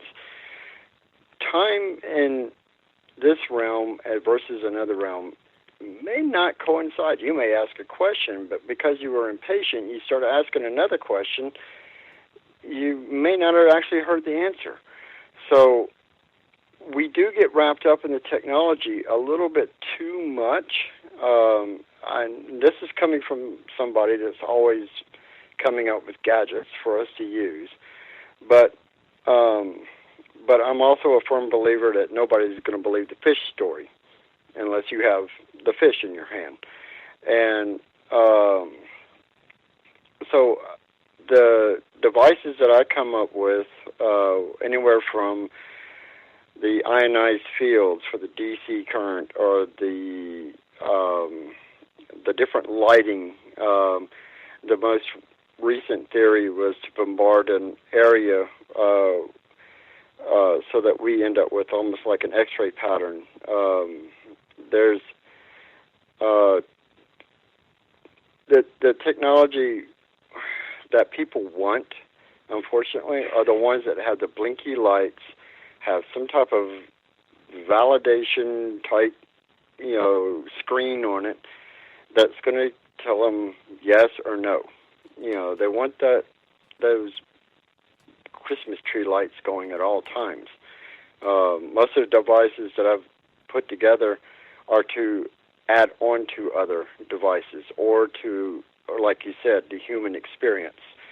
Our bodies put off a natural static field. So when we experience a cold spot, is there a drain on that static field? So everybody focuses on temperature, not the drain on the static field on the body. So There's nothing really flashy or wonderful about that. But because of that, nobody wants to do that. All right, so have we become too technical? Have we pushed our limits with the gadgets out there?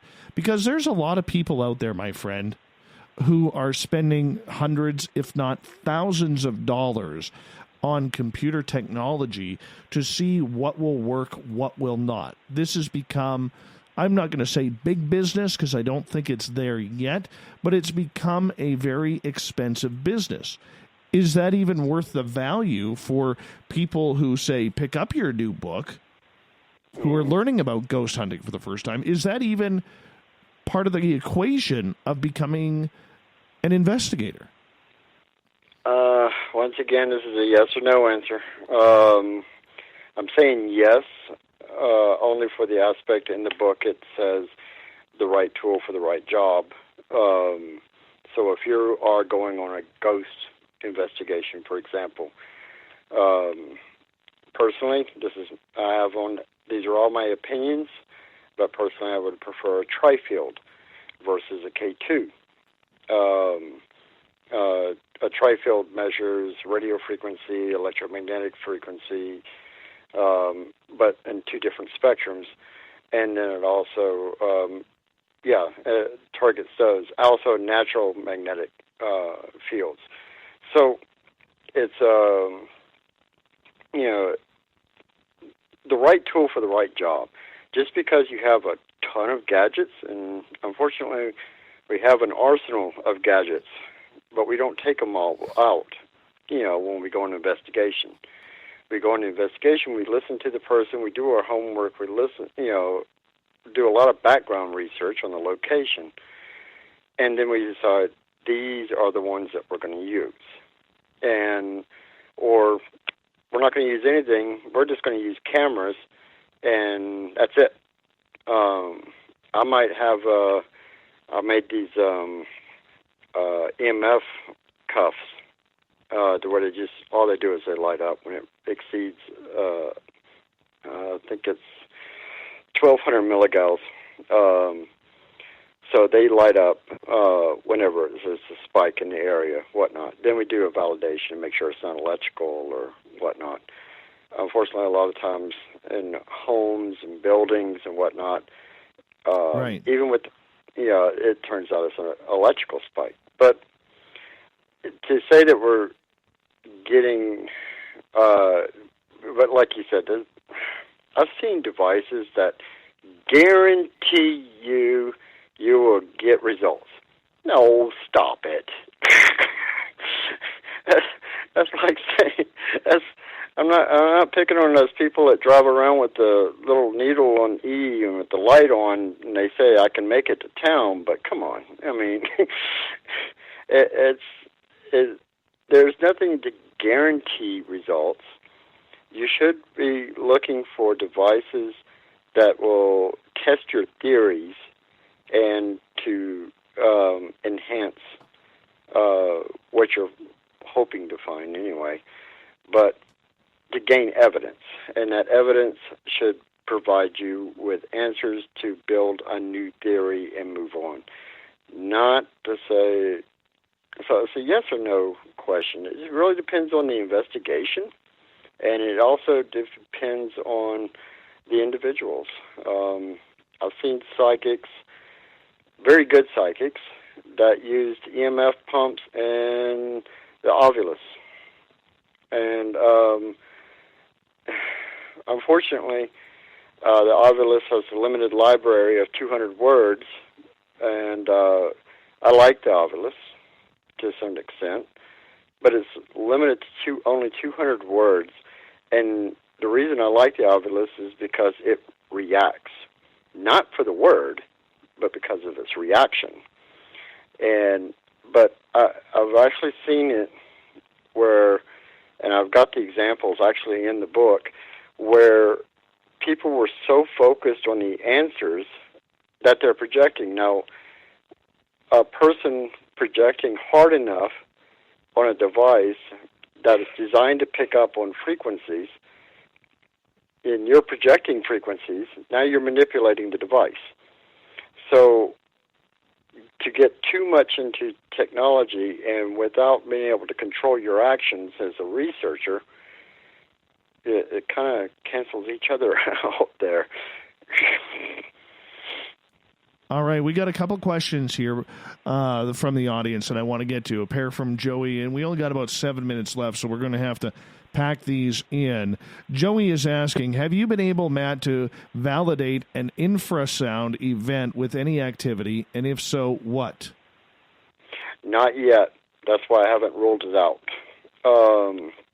Until I can validate it with the infrasound, it's still a theory, and if I do have an event, then of course I'm going to look at what caused the event, and if I can say there's this at this point in time, I can't validate anything with it, or go forward and say, look, I've picked up all this that I can't explain, then of course I'm going to proceed further. Currently, Right. I have not. All right, follow-up question from Joey. Have you been able to debunk an infrasound event with a geomagnetic event? No, once again, I still really haven't got a whole lot. That one is still our theory and want to proceed further with. And I would love it if somebody took that and ran with it, because I think there's something to it. And but unfortunately, we haven't had the opportunity because we've been focusing on our physical location to move forward with the Mudutu Effect and P.A.S.T. Paranormal team. All right. Finally, Shanna will probably have the last question of the night. This comes from YouTube.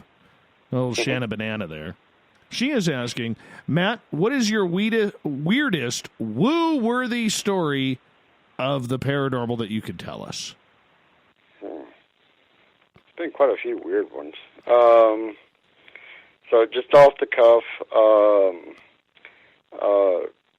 well, gosh, there's so many. But I'll just grab one out of the air. We did an investigation 2 years ago. It was in a controlled environment.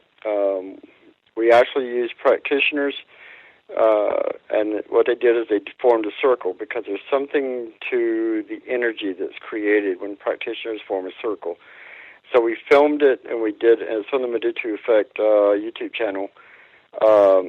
So we did everything, full-blown investigation, had everything out there that we could possibly utilize in that type of environment. And two things that happened is everybody kept thought, because pareidolia kept happening, everybody kept thinking they were seeing someone standing in the woods because it was dark. And sure enough, there was, we caught evidence of someone standing in the tree line watching us, but it was literally there and then slowly would turn and fade away.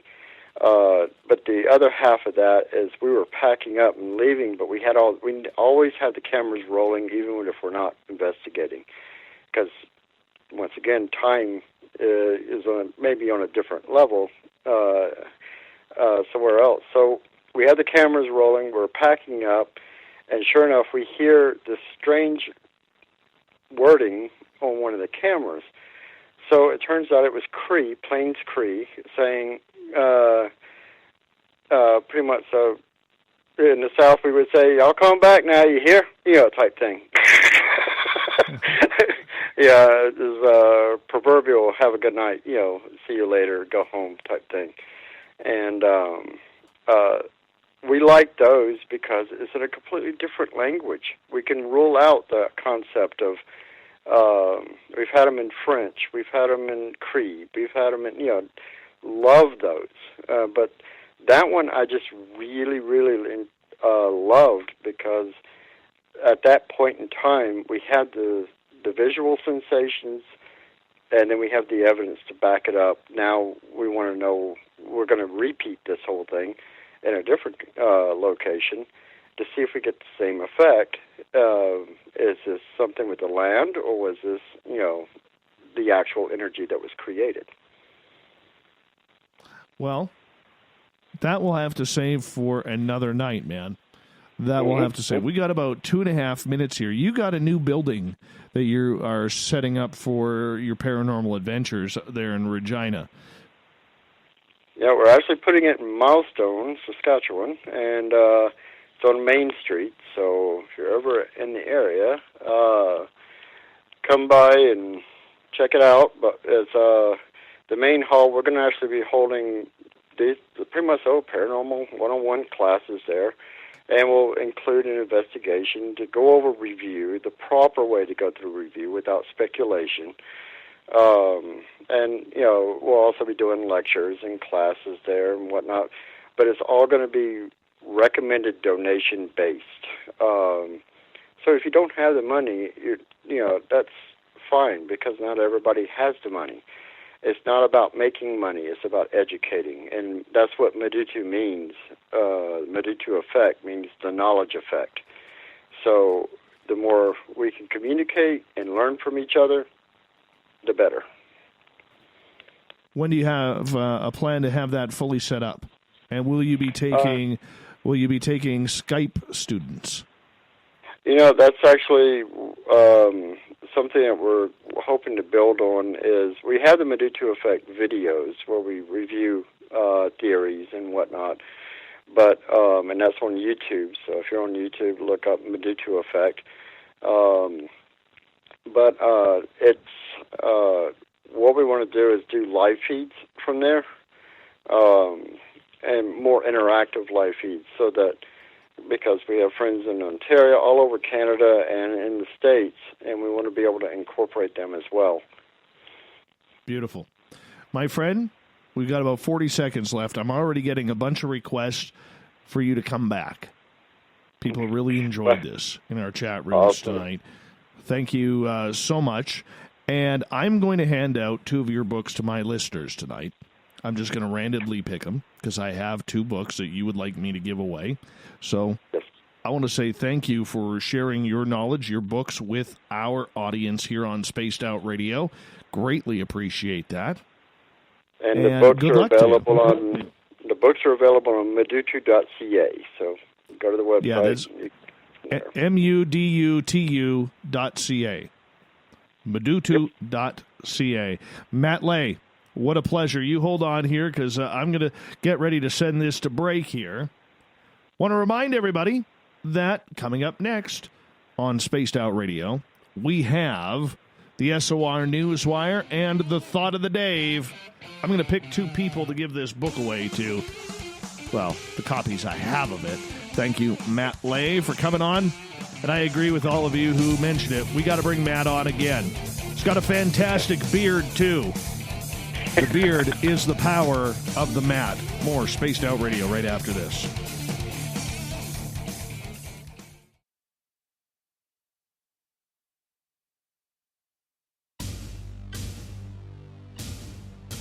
You wanted new SOR gear, and now you can have it. The SOR Vault is fully stocked with t-shirts, hats, hoodies, mugs, and everything in between, with great logos for you to choose from. So head on over to spacedoutradio.com, click on the SOR Vault, and go shopping. Pricing is quite affordable, and you can look good representing your favorite show. So go to our website and pick up your new SOR wear at the SOR Vault today.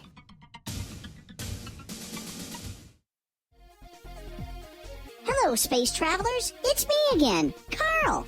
Don't forget to join the Space Travelers Club for just $5 a month, and follow Spaced Out Radio on Twitter at Spaced Out Radio. Our Instagram, Dave Scott SOR. Our Facebook page is Spaced Out Radio Show. Our archives are free at youtube.com/Spaced Out Radio. Come woo it up with Spaced Out Radio today. Bye! Hey, Spaced Out Radio fans! It's John Resig, founder of the Chive and Chive Charities.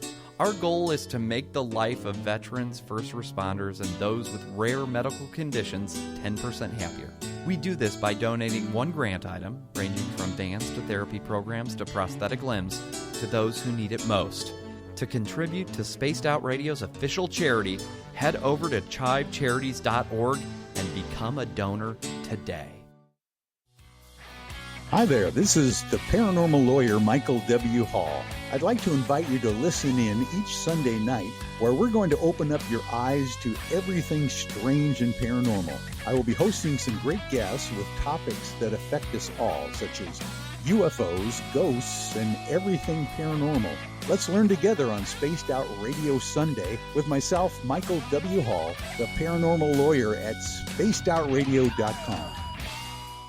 Hello, this is your guitar man, Ron Bumblefoot Thor, and I have to tell you, I love the response I get for Little Brother is Watching from Spaced Out Radio fans. It's amazing how music can inspire and make people think deeper about what's going on in the supernatural world.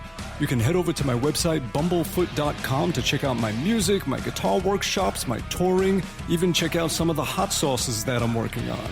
And make sure you keep on listening, because with Spaced Out Radio, you know Little Brother is watching. Hey everybody, the SOR Space Travelers is open. For just $5 a month, you can hang out with Dave and our crew privately in our members-only section. With your signing, you'll receive newsletters on what's going on with Spaced Out Radio. You'll have direct contact with the host during the show in our chat, live streaming videos, and a great forum for your posts and more. Become a space traveler now at spacedoutradio.com.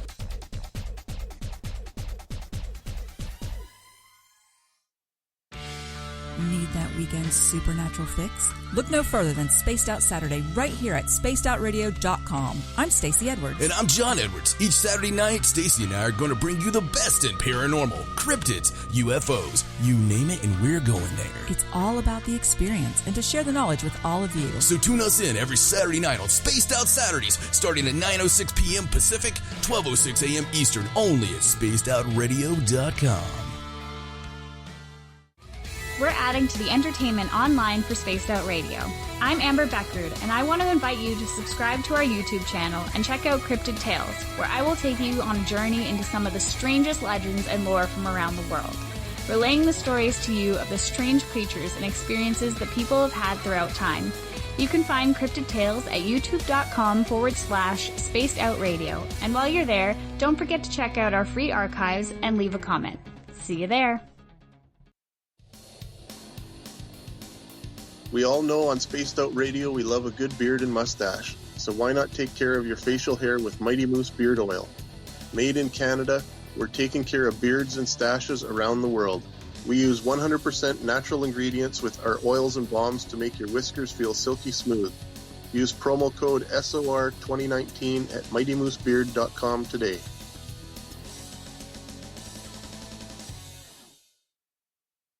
If you like it hot, real hot, then heat up your meals with Bumblefoot hot sauce. Get your Bumblefoot hot sauce today. The sauce, Bumblicious, and the 4 million Scoville unit Bumble.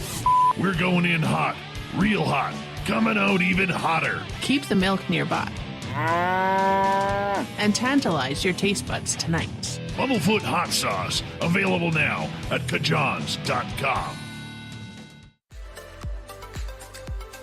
Are you looking for great advertising value for your company? Look no further than Spaced Out Radio. We have a multitude of places to get your name out there, including commercial ads during the show, special promotions, and banners on our website. Our audience is proven to support the companies that support our show. We can make your budget work for you. So for more information, please contact us at sales@spacedoutradio.com. At spacedoutradio.com, we are keeping you up to date on all the news with the SOR Newswire. Captain Shirk leads the team that is bringing you the news of the day and exclusive stories on everything paranormal and supernatural. It's free to read, it's updated daily, and it's right there for you. The SOR Newswire is a one-stop shop for the news of the day. Check it out at spacedoutradio.com today. Cold drinks, great food, and the best music in Vancouver. The Moose Vancouver is the place to be, open until 2 a.m. nightly. Everything on the menu starts at just $6.95. Who serves food that cheap anymore? At the Moose, you'll never know who you'll run into. Rock stars, actors, athletes. It's the place everyone wants to be. So join us at the Moose Vancouver, the official party bar of Spaced Out Radio.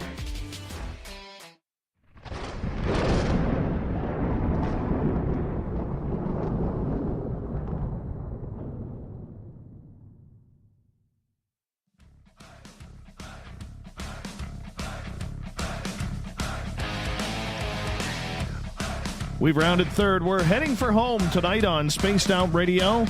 I am your host, Dave Scott, sitting in the captain's chair of SOR headquarters. Great to have all of you with us. I want to remind all of you that if you've missed most of this show or others, you can check out our free archives at youtube.com/Spaced Out Radio. Just do old Davey the favor. Hit that subscribe button. Our website is spacedoutradio.com, where we have a plethora of features for you, including rocking out to Bumblefoot, which you can get your horns up on, and reading up on Captain Shirk's SOR Newswire. Speaking of the news, let's get to it, shall we?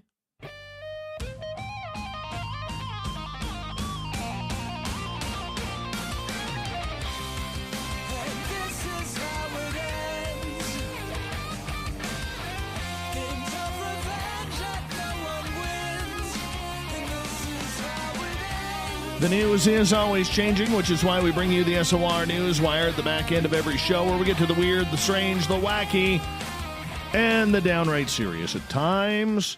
Like I said earlier, right off the top of the show, there will be stories that will be coming out that we will be discussing about the coronavirus. But during the main interview of the show, we are going to stick right away from that because we want to give all of you a major break. For those of you who showed up late, I actually probably should read this again.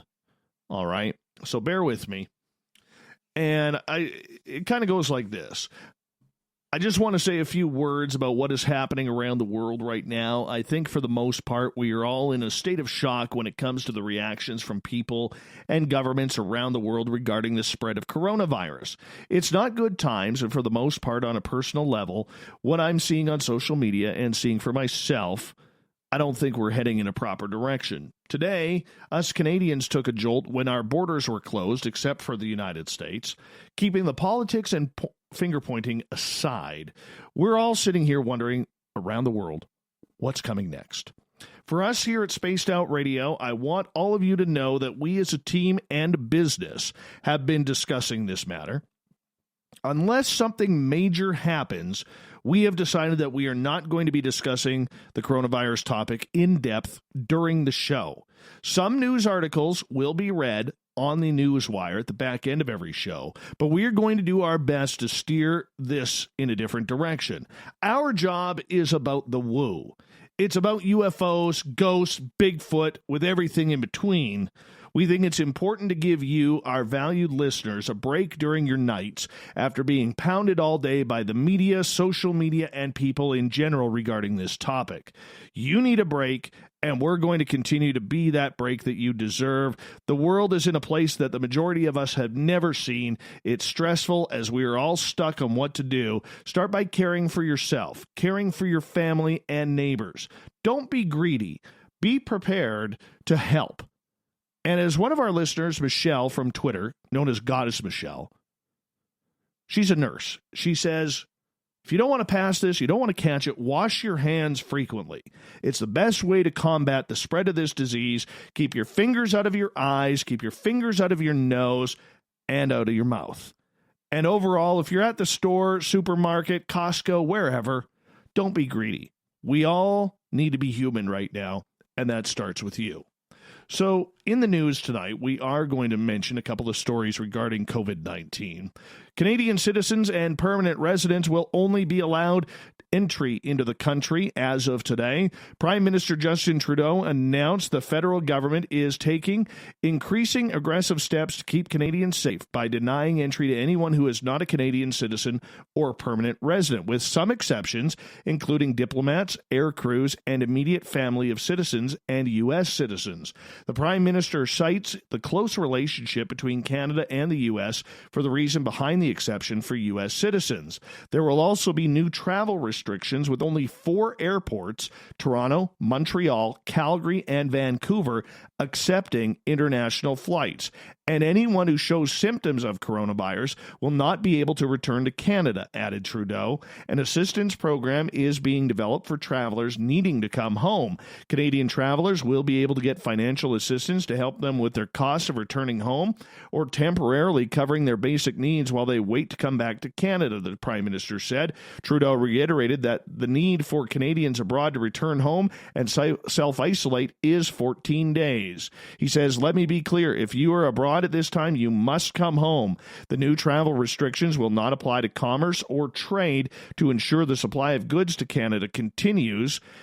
He says, "I know that these measures are far-reaching. They are exceptional circumstances calling for exceptional measures." He said the new measures to help Canadians through the pandemic will be announced as early as tomorrow. Meanwhile, Minister of Health Patty Hadu said it's too early to tell if Canada is flattening the curve on the coronavirus spread.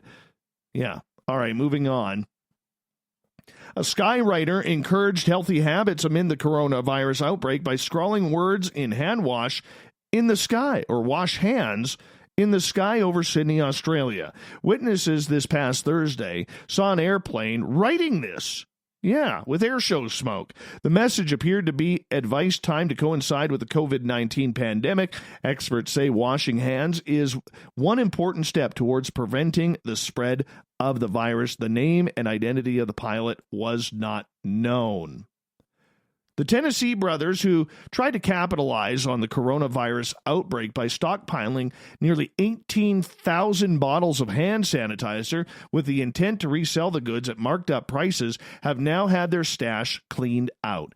Matt and Noah Colvin drew widespread fury over the weekend after their effort was profiled by the New York Times, in which they were revealed to have cleared out hand sanitizer and antibacterial wipes from stores around Chattanooga, Tennessee, and parts of Kentucky. But on Sunday, Matt helped volunteers from a local church place 2/3 of the massive supply onto a truck destined to deliver the products to Tennesseans in need. The remaining third reportedly was seized by officials from the Tennessee Attorney General's office and will be handed over to authorities in Kentucky for distribution. "It was never my intention to keep necessary medical supplies out of the hands of people who need them," Matt says. Oh, really? That's not the person I am. You bought 17,700 bottles. Dude, you were trying to make a quick buck here, you liar. And he goes on to say, "I've been told for the last 48 hours is how much of a person that person I am." Colvin added that he has received hate mail and death threats and has expressed remorse for his actions. "I've been buying and selling things for 10 years now. There's a lot of hot product after hot product, but the thing is, there's always another one on the shelf," he said. "When we did this trip, I had no idea that these stores wouldn't be able to get replenished." After the brothers made headlines, news outlets reported that investigators with the Tennessee Attorney General's office ordered the Colvins to end any profiteering strategies. The state, which has laws against price gouging, is investigating the case. "I just want to make clear that donating the hand sanitizers does not mean they are off the hook legally," Samantha Fisher says. Yeah, she goes, "If evidence established they engaged in price gouging, we will seek the appropriate penalties." Good for you. Matt Colvin sold the sanitizer online for between $8 and $70 each, multiple times higher than what he paid for the product at local stores. But then Amazon and eBay suspended his seller's account. Good. Get rid of him. I hope they do punish him. I really do. Next, hand sanitizer, as you know, is becoming a hot commodity. We all know the advice: wash your hands often with soap and water to prevent the spread of coronavirus. When you can't, use hand sanitizer. But actually finding hand sanitizer anywhere is another story. Bottles of Purell and other sanitizers are few and far between on store shelves. And if you do manage to come across a solution with at least 60% alcohol, chances are it has a pretty hefty price tag. Distilleries are stepping up in a way to combat this by using the alcohol in their facilities to create their own alcohol-based solutions. Some are packaging it in small bottles, while others are encouraging people to bring their own containers for refills. Old Fourth Distillery in Atlanta started making hand sanitizer and distributing it for free Thursday. Due to the recent reports of outages and low supply in our community, we have decided to provide hand sanitizer free of charge to anyone in need, made with aloe vera gel and 95% ethanol. Yeah, don't light your hands on fire with this stuff or drink it. You know what, though? If you're listening in Noonan, Georgia, where we are broadcasting, Make sure you check this on out. It's not that far. It's free. Go get it. There is no substitute for washing your hands, but in a pinch, it will get the job done. Available at the distillery starting March 12th at 5 p.m. Eastern. If you have a container, please bring it, and they will be happy to fill it. Good for them, Old Fourth Distillery. Good for you guys. That's good press. Very good press. Moving on here. Speaking of Amazon, apparently, they're going to hire 100,000 people across the U.S. to keep up with a crush of orders as the coronavirus spreads and keeps more people at home and shopping online. The online retailer said it was also temporarily raising pay by $2 an hour through the end of April for hourly employees. That includes workers at its warehouses, delivery centers, and Whole Foods grocery stores, all of whom make at least $15 an hour. Employees in the United Kingdom and other European countries will get similar raises. We are seeing a significant increase in demand, which means our labor needs are unprecedented at this time of year, said Dave Clark, who oversees Amazon's warehouse and delivery network. Amazon said this week that a surge of orders is putting its operations under pressure. It warned shoppers that it could take longer than the usual 2 days to get packages. It also said it was sold out of many household cleaning supplies and is working to get more in stock. Last week, Amazon tweaked its time-off policy for hourly workers, telling them they could take as much time off as they wanted in March, although they would only be paid if they had earned the time off. Additionally, Amazon said it would pay hourly workers for up to 2 weeks if they contracted the virus or needed to be quarantined. The Seattle-based company said the new job openings are for a mix of full-time and part-time positions and include delivery drivers, warehouse workers who pack and ship orders to shoppers. Amazon is already the second largest U.S.-based employer behind Walmart, with nearly 800,000 workers worldwide. The Shed Aquarium took advantage of being closed amid coronavirus fears by allowing a group of penguins to tour the facility and visit other exhibits. The aquarium tweeted videos this past weekend showing a rockhopper penguin named Wellington excitedly touring the building and looking through the glass at some potentially tasty fish. Officials said several rockhopper penguins were treated to tours on Sunday. Without guests in the building, caretakers are getting creative in how they provide enrichment to animals, the aquarium said, introducing new experiences, activities, foods, and more to keep them active, encourage them to explore, problem solve, and express natural behaviors. The Shed Aquarium announced it was closing temporarily after Illinois Governor J.B. Pritzker and Chicago Mayor Lori Lightfoot banned public gatherings over 1,000 people and asked for any planned gathering of more than 250 people to be canceled. Let's go to the ocean. I don't want to see this, but we're going to talk about it.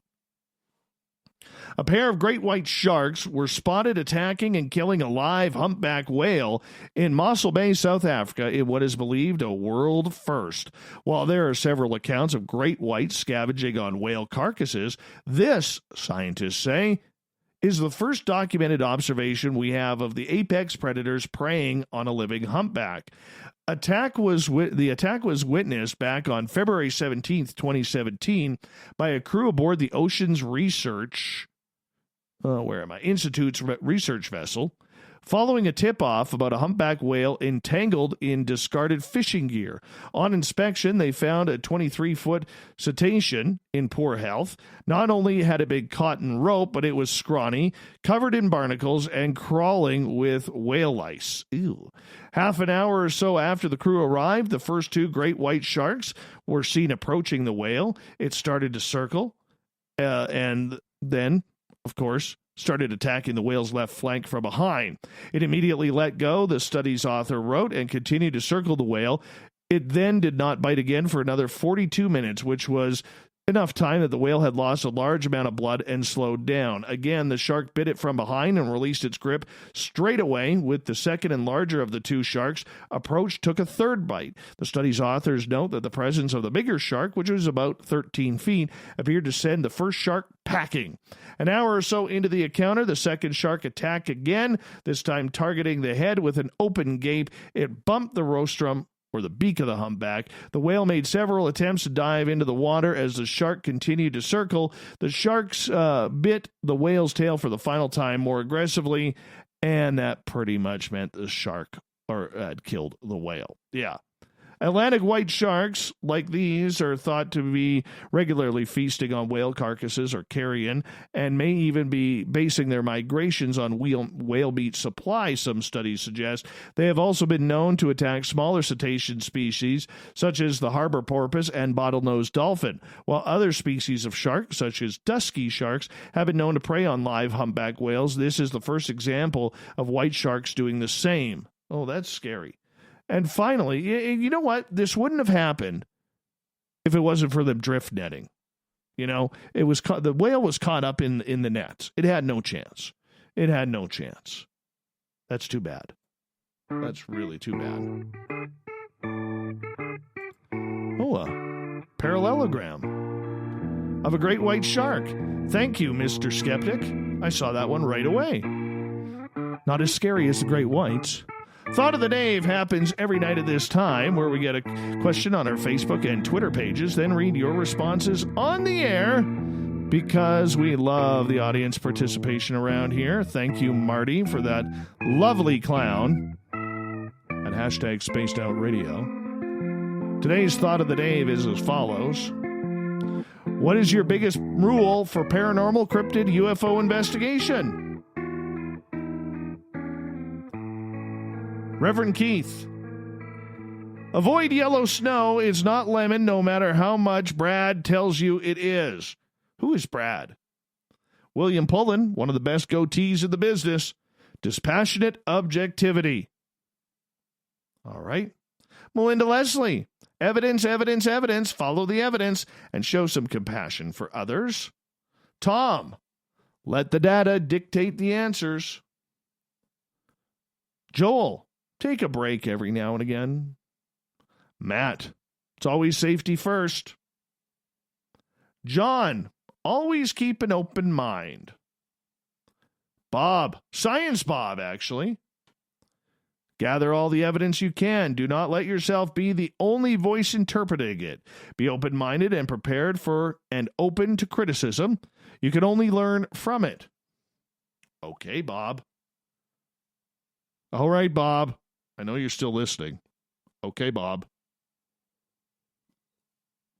I'm having an issue with the YouTube chat stream tonight.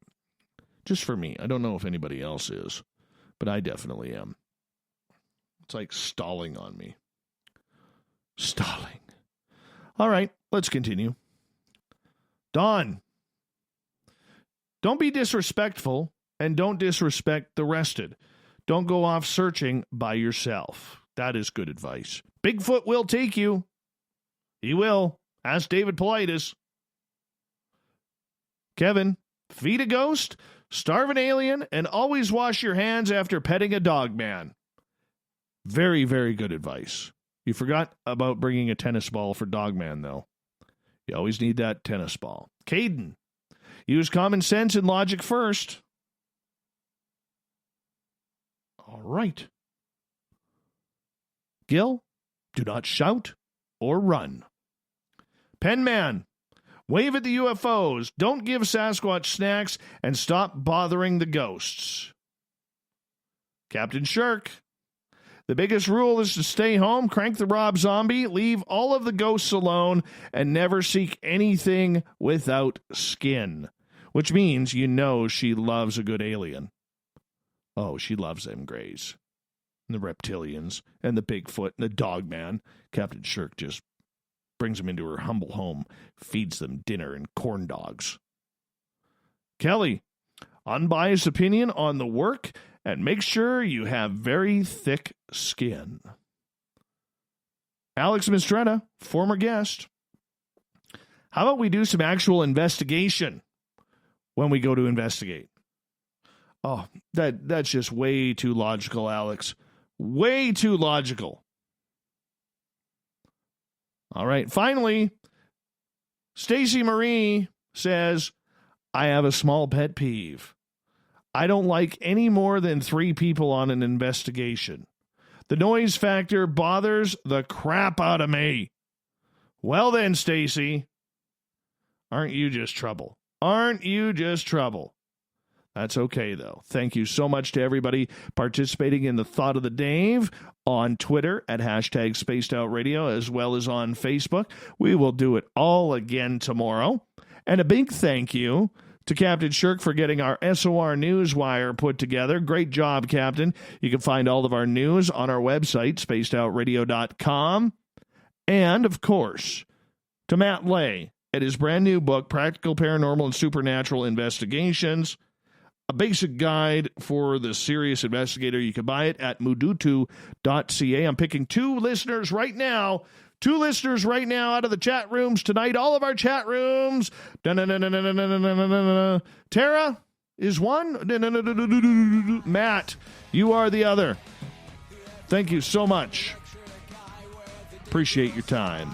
We got Mr. Ron Bumblefoot Thal rocking in the background with Little Brother is Watching.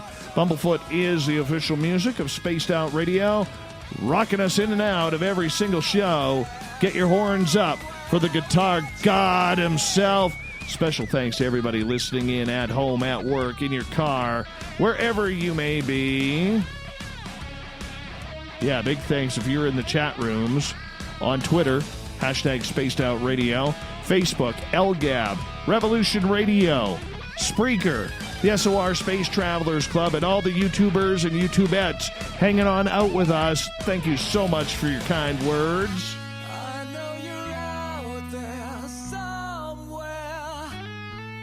And always bring Pringles when on a paranormal investigation. Thank you, Mr. Skeptic. Hey, remember this show is copyright by Spaced Out Radio and SOR Media Ventures Limited. Make sure you have a good night with us tonight, and we'll do it all again tomorrow, because together, my friends, I know you're out there somewhere, because we own the night. Mr. Bumblefoot, we need a favor. We need you to take us home. Good night, everyone. Hey, hey, hey, hey. Da-na-na-na.